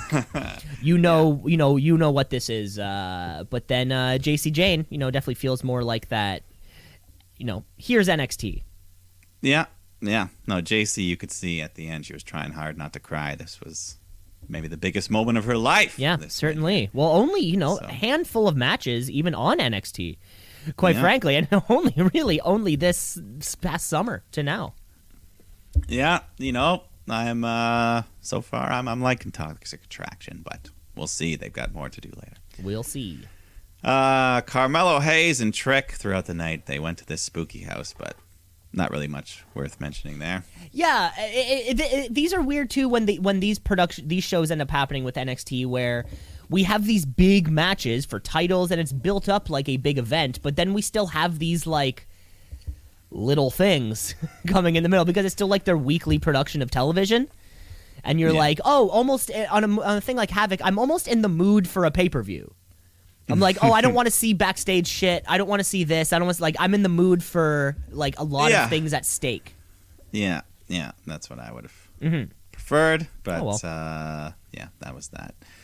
And then more Halloween theme. You had Grayson Waller just kind of dressed up as Dracula playing the host for whatever reason. He's like, whoa, man, backstage you got some fine-looking women wearing tight, tiny outfits. So Joe Gacy interrupts because he does not agree with this exploitation, sexualization of Halloween. And, but he's not even fighting Waller. He's fighting Malik Blade. So Joe Gacy... he's still got this tall, bald-headed guy. I don't know if they've named him yet. The fucking prison escapee. Former Parker Boudreaux. Now his name is. It's on the tip of my tongue, and it is. Fuck me. There's a W. Me? There's a double. Your name is Fook me. No, there's a W in there somewhere. Harland Williams. Harlan Williams is the comedian? Harlan Williams, the comedian. Oh, fuck. Oh, boy. It's something like that. I think it's just Harland. Harland okay, Williams. just Harland. So Gacy gets the win. But, this Harland guy's going to happen, though. He's fucking Brock 2.0. Just wait. Really? Probably green, but just fucking wait, I think. You've got high hopes for this guy, eh? I have high hopes for this guy only in that, just fucking look at him. I think he could be Lars Sullivan 2.0. Ooh, well, but hopefully without not. The bad... Hopefully not. Hey, if he can get a 5... Minus the real life... If he can get a 5-star match under his belt, hey, I'm not going to complain. Okay. Backstage there was a Halloween party, but I don't know. There's a bunch of just non-wrestler people hanging out there. I don't know where they came from. Well, and we know what this is like. This happens around Halloween. We get the episode where, all the other superstars are in the back enjoying a cake and... Yeah. Some of these people look like they were getting lit. They were drinking alcohol. Yeah, they got the red cups, of course. Yeah. Cameron Grimes, he was the best dressed for me as the astronaut, which, we all know that makes sense. Great costume. To the moon, baby. Exactly. So... Grammy, you win costume of the night for me. Ooh, good one. Yeah. Then we get Diamond Mines open challenge. Odyssey Jones answers. It was supposed to be for the cruiserweight, but Malcolm Bivens is like, "Yo, fat ass ain't under 205 pounds, so this will of course not be for the title." So you just get Jones and Strong, and he's tossing Roddy all around, but all the other members of Diamond Mine just start jumping on the apron, causing distraction, so Roddy hits the big rising knee to get the 3.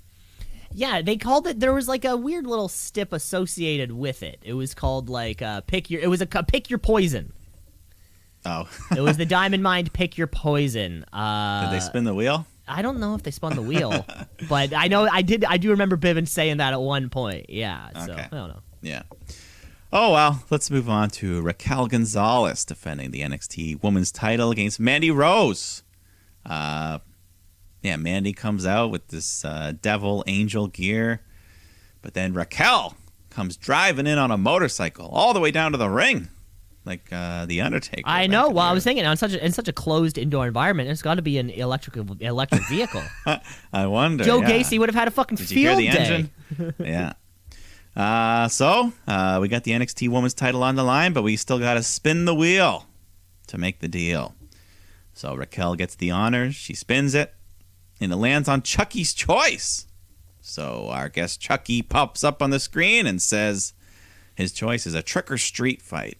So bell rings, and the crowd is immediately chanting for Mandy. So she's the heel, but she's gotten over. This dark hair, toxic attraction thing is working.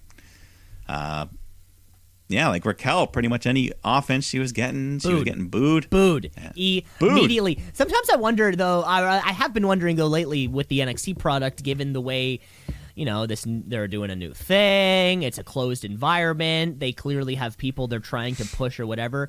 I picture on the hard camera side, there's like an applause sign. Like you're at a fucking sitcom. I don't know, just sometimes you're like, that's weird. Like, remember how previous CWC crowd was always booing MSK? Yeah, well, I've heard something just come out about that. About the booing of MSK? Yeah, Dave Meltzer had this big thing about... Because one of the members of MSK tweeted... do you know that NXT, Bailey had that super fan Izzy that was always like in the front row cheering for her? No, but go on. She was like an NXT regular. She was always there. She was like the green shirt guy of NXT. Okay. Some little kid. Oh, that's fun. And she wants to be a wrestler, so she was like training. And then at some indie show, she took a choke slam from some big guy. And then Wes Lee is like, oh, I don't think a 13-year-old should be taking bumps. And then apparently since then, Izzy's family, they're all still at NXT crowds, and they're just booing MSK, and they're behind the movement of everyone booing MSK. But why are they? Did MSK deliver? He was the one that tweeted 13-year-old shouldn't be taking bumps, and then the parents were like, "Fuck you!" Oh, because the parents were like 13-year-olds should be taking. Yeah, we bumps. want her to be a wrestler. She wants to be a wrestler. Yeah. Oh, okay, interesting. And apparently, yeah, the whole NXT crowd, there's like. People that go every week that try to gatekeep and like take the same seats and hold others out. All this controversy. Okay, but this was a thing. Meltzer. Like, it wasn't like it was a shoot. Like, she was supposed to take a choke slam at an indie show. Yeah, she just showed up at something and okay. It had nothing to do with NXT or anything. And this guy was just like, I don't like that, man. This little girl, she could get killed or something. I don't know. And then the family of this woman or this girl was like, hey, everyone should boo MSK all the time. Fuck you, MSK. Yeah. That's funny. So they took their little clique that has like 20 people, and in a room that small, they can have a big voice. Yeah, well, geez, apparently. Hey, Meltzer, thanks.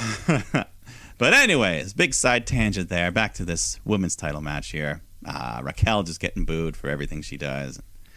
But it's a street fight, so we get the kendo sticks, we get the chairs, we get the tables. Mandy gets Raquel trapped in an office chair with the kendo stick, hits the big C trigger on the floor.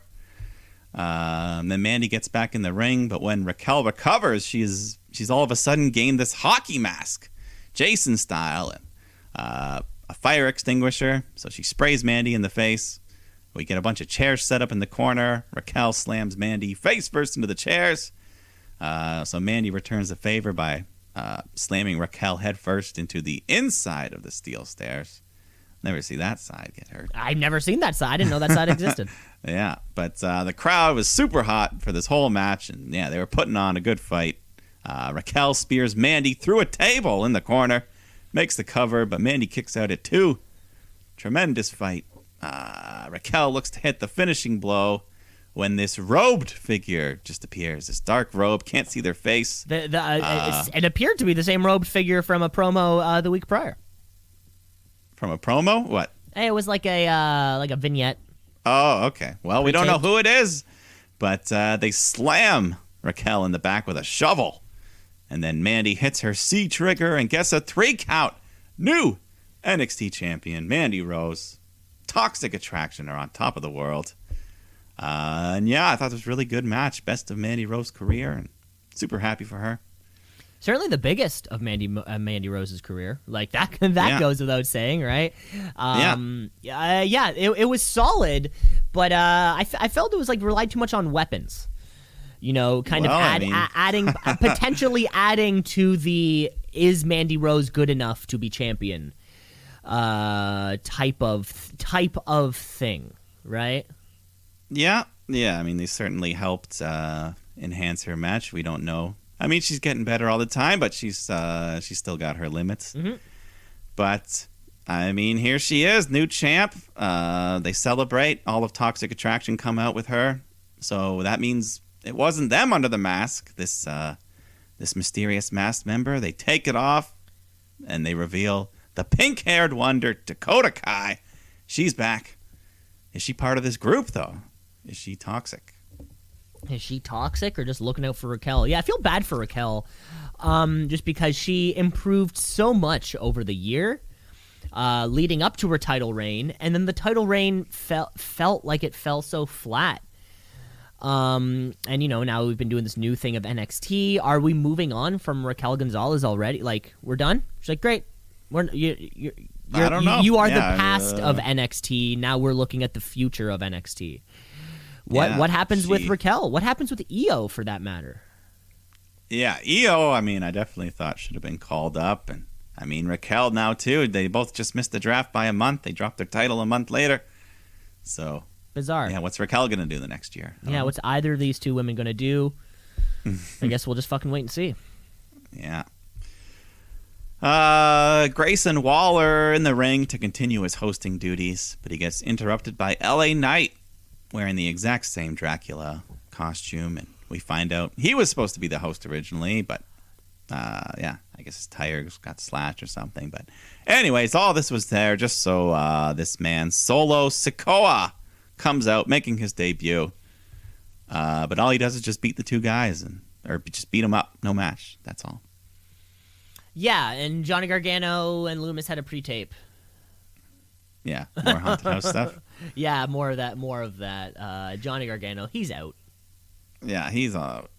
But Sikoa, though, the Usos' brother, so the bloodlines getting he's stronger. Samoan.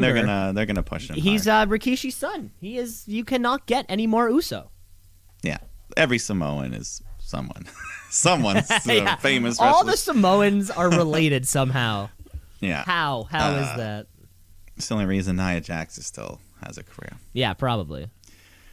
But let's go to the tag team championship match. MSK taking on Imperium in another spin the wheel, make the deal.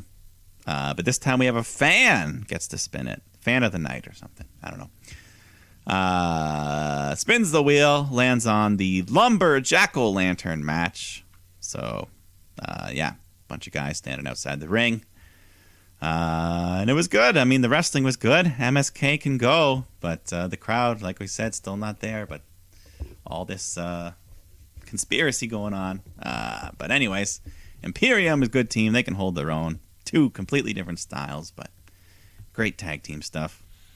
The big lumberjack spot was when there was this diving cutter off the top rope to the floor, but the stupid lumberjacks they didn't even try to catch these guys. None of these they stepped back. None of these guys, it's like before they fucking went out there, it's just like Shawn Michaels was back there going like, hey guys, so for a for a lumberjack match, what you need to do. That was weird. Yeah. They pretty much just a cutter straight to the floor. That was a rough looking landing. Yeah. But after that, all hell just breaks loose. The lumberjacks fight each other to the back. Maybe because they're like, you're supposed to catch him. No, you were. And then they all just fought to the back. Lee hits a big jumping destroyer, but Imperium fight back, and they're able to hit the Imperial Bomb and get the win. New tag champs after 201 days. MSK's reign is over. MSK's reign, and again, another reign which felt lackluster. I mean, even their build felt lackluster, where Imperium has been doing this here in NXT for fucking years, what feels like, right? So I was most stoked on Imperium finally getting their chance. I mean, and I like Imperium, but I mean, even it just seemed to come out of nowhere. After such a long reign, you think it would be kind of a team you've been building up, right? Which seems weird. But it felt it was a surprising win. Certainly, the jump start I think the show needed. And MSK taking the loss. Can they regain? Hopefully, out of the title picture, they can regain the attention of the audience. Yeah, they got to do something to refresh. Both these dudes are super, super talented. But I do have to say, though, just right before I move on from it, although MSK lost the belt, their previous trio member from the Rascals, Trey Miguel, won the Impact X Division Championship over at the Impact's most recent pay-per-view. So, one part of the team loses a belt, other former member gets one right back. It's great. Yeah, and also shout out, I think, didn't Inspiration debut and win those women's tag titles? Knockouts champs, babe. Yeah. Yeah. Christian Cage lost his belt. A lot happened over there, right? Yeah, and there was a fucking cash-in. Yeah, a lot happened. Anyways, let's get to this main event of Halloween Havoc. We got Tommaso Ciampa defending his NXT heavyweight title against Braun Breaker. And Ciampa, feeling the Halloween vibe, he's dressed up like Kratos of God of War fame. And the crowd fully behind the Warlord here. And this was a great match, just competitive, hard-fought. And as it went on, Breaker just seemed to win the crowd over more and more. There was a lot of dog barks. That's his new thing now, just I heard that so too. easy to do. What the fuck is going on here? Yeah. No, that's his father, Rick Steiner. That was his old thing. Okay. The gremlin-faced bulldog or whatever they call them. But I like it. The crowd's loving it. They're barking. By the end of it, this was like 50-50. So Breaker, he's getting hyped up. Maybe too hyped up as he goes to jump off the rope and his foot kind of slips. Slams hard, but they cover it well. He just sells it like a fall. Ciampa hits the Willow's Bell, but Breaker kicks out of that. Fights back, hits a nice Frankensteiner, tribute to his Uncle Scott, and they fight their way to the floor, and the padding gets peeled away to reveal the concrete underneath, and then Ciampa hits a DDT to Breaker, and I think Braun just took this. He slammed his head because he came up bleeding from the forehead. I don't think they let him blade. NXT 2.0 does not feel like that kind of shit. Yeah, but he was definitely bloody. Big slam on the concrete. Ciampa throws him back in the ring, hits the fairy tale ending, makes the cover, but the bloody Braun kicks out at 2. So crowd's on their feet now. They've won him. He's won them over, and he won't stay down. So Ciampa just unloads a series of vicious knee strikes, one after the other, relentless attack, and then he hits a second fairy tale ending. Ciampa gets a 3 count, retain the belt. But I thought this was, Braun Breaker, he's now officially over. This was great. You accomplished your mission. You didn't have to give him the title too soon, which people wouldn't have liked. But now you made it so people want to see him win the big one.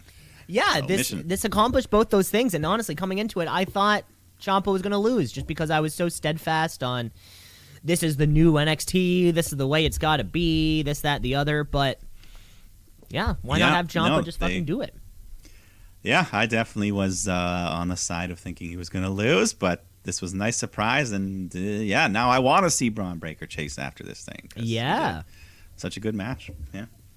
Yeah, we will see. We will see. And, that was your Halloween Havoc. The big matches were good. Like you said, some of the filler stuff in between, I would have rather just had more wrestling. But overall. Just give me more stuff. You're kind of like, okay, whatever. Yeah. Overall, a great show, but we still have one more show to cover for the week's action. Of course, you know what we're talking about. We're talking about All Elite Wrestling Dynamite. AEW. All Elite. They coming for you, Vince. Better watch out. It's too sweet. Yeah, 2 episodes, kind of, but we're not going to go over every single thing because there was a Saturday night one and then a Wednesday night one, so we finally caught back up. Just a lot of shit going on. I forgot. Mike, I blew right past Saturday Night Dynamite and moved right on to last night's Dynamite. That's okay. Why don't we just mention who won the tournament matches? Sure. Good the call. First Good call. One. So the first, on Saturday night, Daniel Bryan defeat Dustin Rhodes in a great match. Bryan with the guillotine. So once again, just another move to win a match, which I love. Just always something different. Oh, different thing every time. Yeah. And then Penelope Ford, Ruby Soho had a first round TBS title match. Ruby rolls up Penelope, gets the win there. So Ruby advances. And then you had Lance Archer and Eddie Kingston. I guess the big moment of that match was the scary the moonsault botch, which we all saw, where Archer bounced off his fucking head. Yeah, he goes for he Lesnar's the moonsault. Yeah, like literally just bounced off his head, and the whole crowd just gasps. The ref immediately checks on him. We get the doctors to come down, and during all this chaos, we see Tony Nese in the crowd. So apparently he's in AEW. But anyways, Archer somehow continues. They immediately go to the finish. They roll him up. Eddie Kingston gets the win. So Eddie moves on. Yeah, but yeah, scary moment there. Haven't heard anything about. I think he's okay. Yeah, Archer. Yeah, I feel like we would have heard if he wasn't. Yeah. And then the final match, the important match of the show, was Malachi Black versus Cody Part 3. And once again, Cody just tons of boos, chanting Cody sucks. The match was really good, super hot. Yeah, but it takes a lot to put down. I mean, what do we get? We get a crossroads through the table, multiple crossroads, 2 or 3 of them. Both men are bleeding. Nice blade job there. They come up all bloody from the head. Yeah, eventually Andrade comes out. Arn gets sprayed with the mist. Pac comes out. Chaos everywhere. But eventually Cody hits the crossroads again. And then he goes for another one, but this time he decides to do a different move. He hooks the arms like he's about to hit a pedigree. But instead he hits a Tiger Driver 98, spikes Black on his head, and gets the win there. So, big boos. Great match. Everyone hates Cody winning, though. Everyone hates Cody. Love me a Tiger Driver. Hate Cody Rhodes. And like fucking has to happen. Which is really funny at this point. Either they're playing into it. Either they're like, haha, we know you want it, and we're going to like make you wait for it. Because AEW not doing what the fans want is very WWE of them. Very like, and he's even teased it with the pedigree. I mean, like he's the Triple H of AEW. Exactly, right? Or even like, you know, it's like it's not even like they have to. This is so tongue in cheek at this point, right? Like they're just like wink. He's gonna turn heel next week. And the heat, wink. You know, making Black lose his first match. Like look at the heat for Cody. Jesus Christ, yeah. But yeah, so that was. Had to mention those highlights from Saturday Night Dynamite there. But, yeah, Cody, everyone hates him. Everyone hates Cody. New show this fall. Let's Roads get to the top. Following Roads to the Top. So this week's Dynamite, let's get into it then. We're back on Wednesday night. And let's kick off the show. Hey, let's kick off the show with a banger of a birthday matchup. That's right. Who's the birthday boy? Well, you know, on Tuesday... it was CM Punk's birthday, so which better way to set up a match on Dynamite on Wednesday with a Thursday birthday boy, Bobby Fish, take each other on in the who wins the birthday? Isn't that fun? Celebration, whatever. So yeah, they both So Bobby Fish now in his 5th match in AEW already. Yeah, and CM Punk finally making his Dynamite debut in his, 4th match? 5th match? In his 5th match also. Mr. Rampage. Here's a Rampage coming over.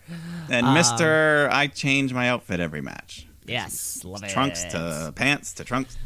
Anyway. Can't put a leash on this guy. Nope.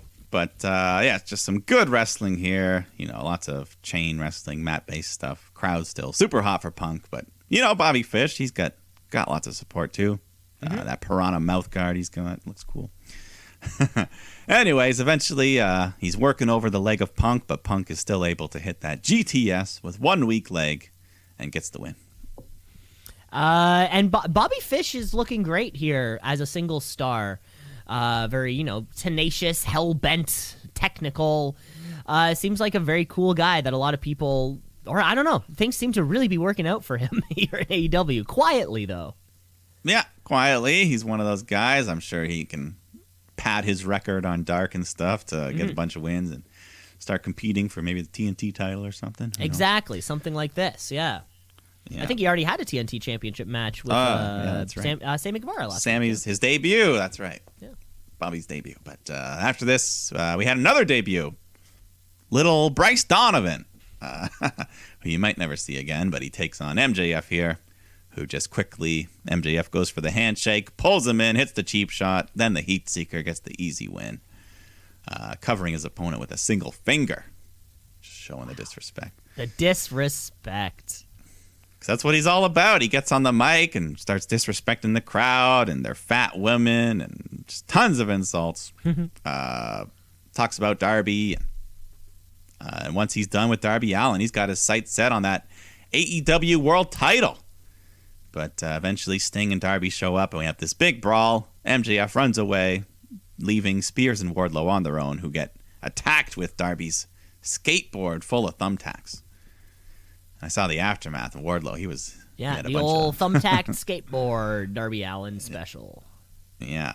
So, full gear. We know that'll happen. Maybe Of they can add a course. Yeah, step. this has been one of the more entertaining things going down here on Dynamite these past few weeks. Yeah, it's just the feud, and there's no title involved. Just both guys want to prove they're the best of the young crop. But one of the other pillars of that table, we got Sammy Guevara defending his freshly won TNT title.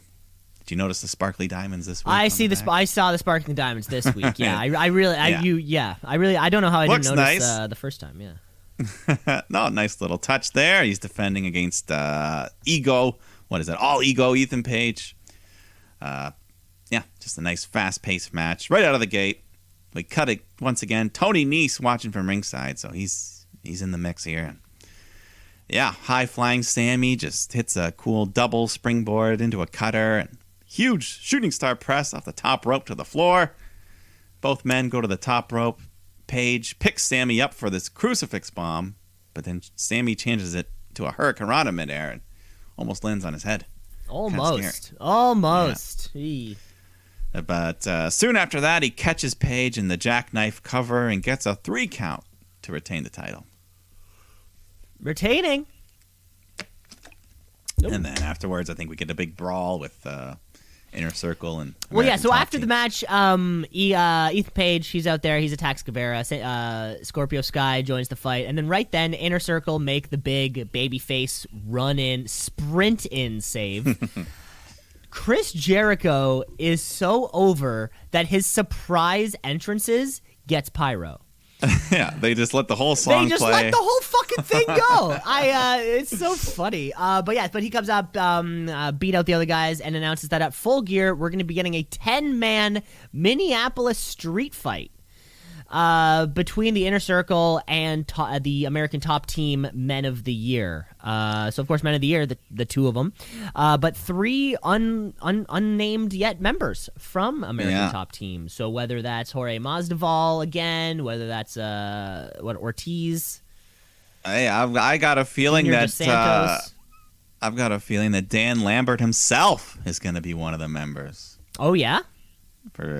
Just the pop of him getting beat up at the end. That's fun. I don't know. That's fun. But there are a lot of. he's not a legitimate fighter or anything. Of course not. No, there are a lot of big names there in that American Top Team. Bigger names outside the world of professional wrestling. So who knows? Could be exciting. It's going to be a Minneapolis street fight, so there's going to be lots of weapons and shit. So, of course. But then we get Serena Deeb taking on Hikaru Shida, TBS title, first round match. Nice rematch of that great bout they had a few weeks ago. They just kind of pick up where they left off. Just back and forth action, lots of nice submissions, reversals, wearing each other down here. Deeb, once again, picks up that 50th win trophy, trying to use it as a weapon, but she gets stopped. She goes for the deep talks, but Shida escapes that. And then she pins Serena with a deep hook, gets the 3 count. Shida advances to the next Damn, second Serena round. Deeb. And that's officially her 50th win now, I guess, right? For Shida? Officially the 50th win. So congratulations to Hikaru Shida. I don't know. I wonder who would be the most winningest male wrestler right now on the roster. I have no clue who that would be. My guess would be Orange Cassidy or Jungle Boy.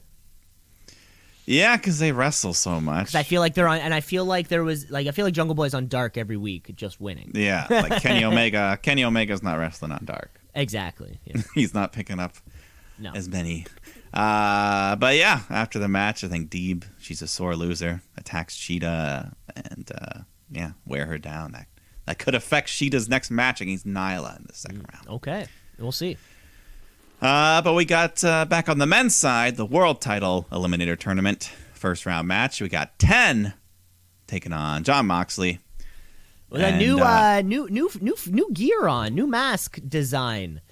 I don't know if you noticed for Preston Vance, it used to be more clown-ish almost, like with like one red eye and like a Joker type smile, but now it's this kind of 50-50, one side silver, one side purple, some eye holes and like some cool breathing holes. New look for him. Yeah. Well, yeah, he went to all this trouble getting a nice new mask, and then Jon Moxley being kind of heelish, very aggressive as he rips away the mask of 10. No respect given there. And then he slams him head first into the ring post, and 10 comes up just bleeding profusely. Heavy. This was a lot of TV blood. We call it TV blood. Yeah, I think this was a blade job, and he just kind of went a little too deep, maybe. I might have been his first blade job, Yeah, maybe cut the little vein, but Mox just targets that, pounds away on his skull, just punches him, hits the paradigm shift, gets the win to advance to the semifinals to face Orange Cassidy. That'll be an interesting one. Interesting match. Immediately after, you see the medical staff tending to Preston Vance, just pushing the pressure on that forehead, trying to stop that bleeding. Yeah, Jon Moxley is definitely turning heel. We can call this one out right now. He's beating down Preston Vance, beating down Wheeler Yuta. Yeah, viciously. Which the no nonsense ass kicker with one goal, and that's to win. Love seeing it. I wonder if he'll fucking steamroll through Orange Cassidy next week. That would get some big heat if he starts doing some heat, right? Because we're right on track to Moxley Danielson. That was on the clipboard. That was on the clipboard. And who knows, right? I mean, for all we know, fucking that AEW championship was stolen from him. It was stolen from him. No ifs, ands, or buts, and he doesn't give a shit if it's Kenny Omega. He doesn't give a shit if it's Adam Hangman Page. He's coming back for it. Yeah. Cody once again comes out to a tremendous chorus of boos. An applause of boos. And he says, "Believe it or not, I hear you. I hear the things being said online. I hear old wrestling managers shouting at clouds on social media. And as he's talking, the crowd's giving him the what treatment. So he says when he defeated Malachi Black with the Tiger Driver 98, I thought about hitting a different move. So he's alluding, yes, Triple H. But he says, no, that's too easy. As a fan, you can do whatever you want. If you're going to boo the narrative, boo the true narrative.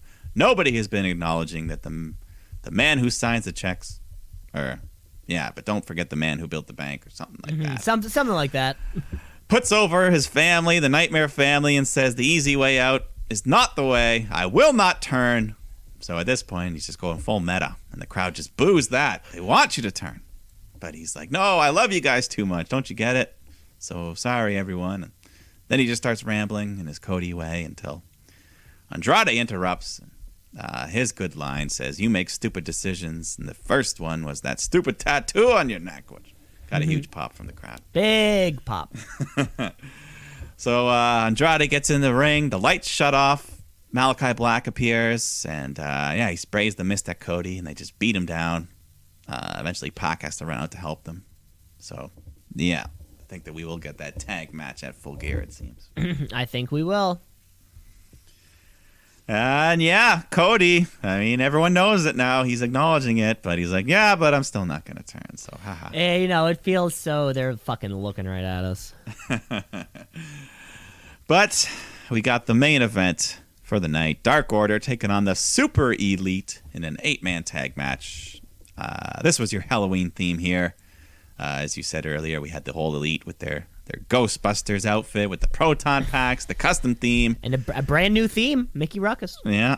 They even had the inflatable Stay Puft Marshmallow Man with them. Mm-hmm. And in the Dark Order, you had Stu Grayson. He stole Tommaso Ciampa's costume from the night before. We had another Kratos. Oh, another Kratos. Yeah. So whose Kratos was better? I don't know. Adam Silver was dressed up as Bambi, I think, with a little deer costume. Yeah. Uno was the cowboy. Colt Cabana was Brandon Cutler. And they had a little horse out there, I think, as well. I don't know. Everyone's just having fun. Silly match. I mean, it was a good match, but yeah, everyone's doing acrobatics. Stu ducks a super kick, so the ref gets hit, so he's knocked out. The Elite take advantage, start hitting low blows, triple low blows on everyone at once. Then they all put their proton packs on, and they jump into them back first, hitting them with the packs, and then they take them off, make them into a big pile, and they powerbomb Colt Cabana right on top of all the packs. They smash them in pieces. These plastic things. And then the Stay Puft Marshmallow Man, he gets in the ring. So the horse comes running out to stop him. And all of the Elite, they attack the horse, super kick his head. And then they take off the mask to reveal they've hurt their own friend, Brandon Cutler. They've been bamboozled as the Stay Puft takes off his mask. It's Hangman Page. Crowd goes wild as he just starts unloading while still wearing the big puffy outfit. Hits the dead eye on Matt. John Silver follows up with the Spin Doctor, gets a 3. Huge win for the Dark Order. Huge win for and every time hearing JR just say Johnny Hungy is funny. He loves that. He loves. I think he doesn't even know his name's John Silver. Yeah. Like, as far as he gets started, he's like John Hungy. Yeah. This was one of those like super fun. We saw the Super Elite do this just last week with Jurassic Express and Christian Cage. Like they're always fun at doing this, all leading to that. Like it was the pop of the night. That's what it was all waiting for. This entire match was designed so Adam Page could come out in the stand as the fucking Michelin Man or whatever he was. Yeah, that was fun. At the end, Hangman, Dark Order, they all celebrate, crack a couple brisk cold brews. Yeah. And so we're gonna see what happens on November 13th. Yeah, looking forward to that show.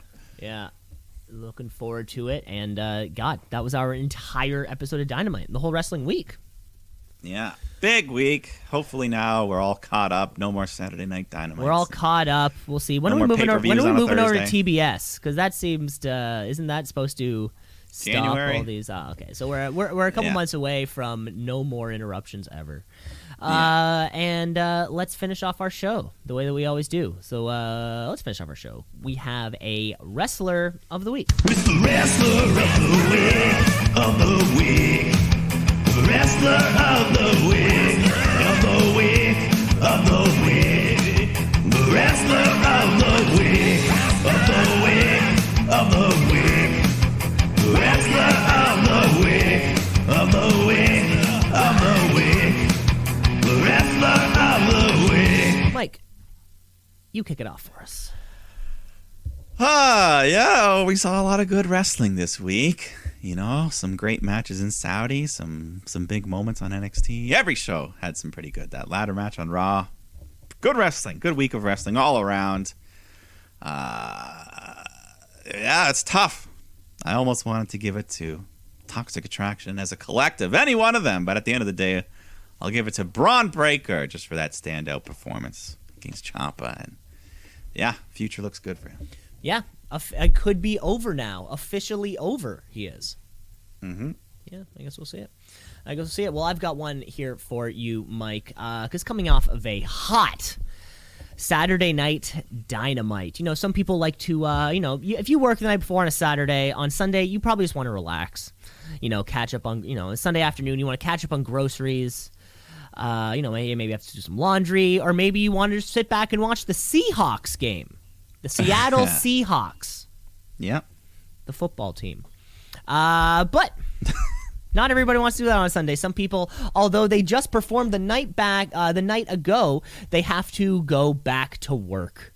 And sometimes that might just be a dark taping, right? Mm-hmm. Where we had a very a new professional wrestler, Infinito. Infinito? Who the hell's this? He hits the ring. Does he wear a mask? He was wearing a mask, a full body suit. Oh.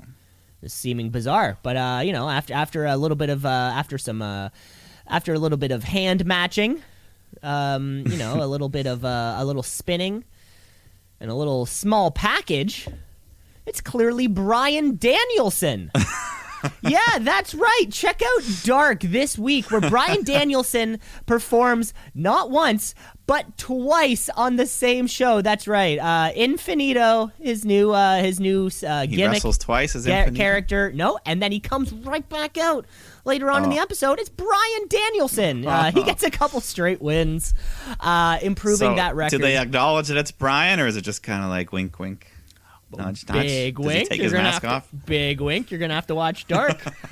Big wink. So Bryan Danielson, I'm giving you the wrestler of the week. You made it through that first round, and you went on to Dark.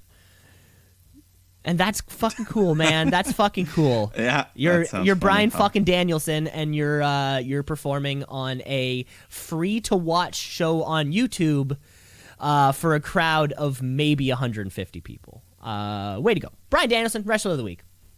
Hey. King. That's all the time we have this week for you folks. Thank you for listening. Show, rate, review, like, subscribe. So is everywhere. Tune up. We'll be back next Thursday, most likely. Kind of caught up on ourselves, and hopefully with a clearer picture of what Full Gear will look like. Yeah, just continue these tournaments and rounding out the rest of that card. It's all we can do, really. Okay, that's great, Mike. You take care of yourself. All right, see you next time. Shoot.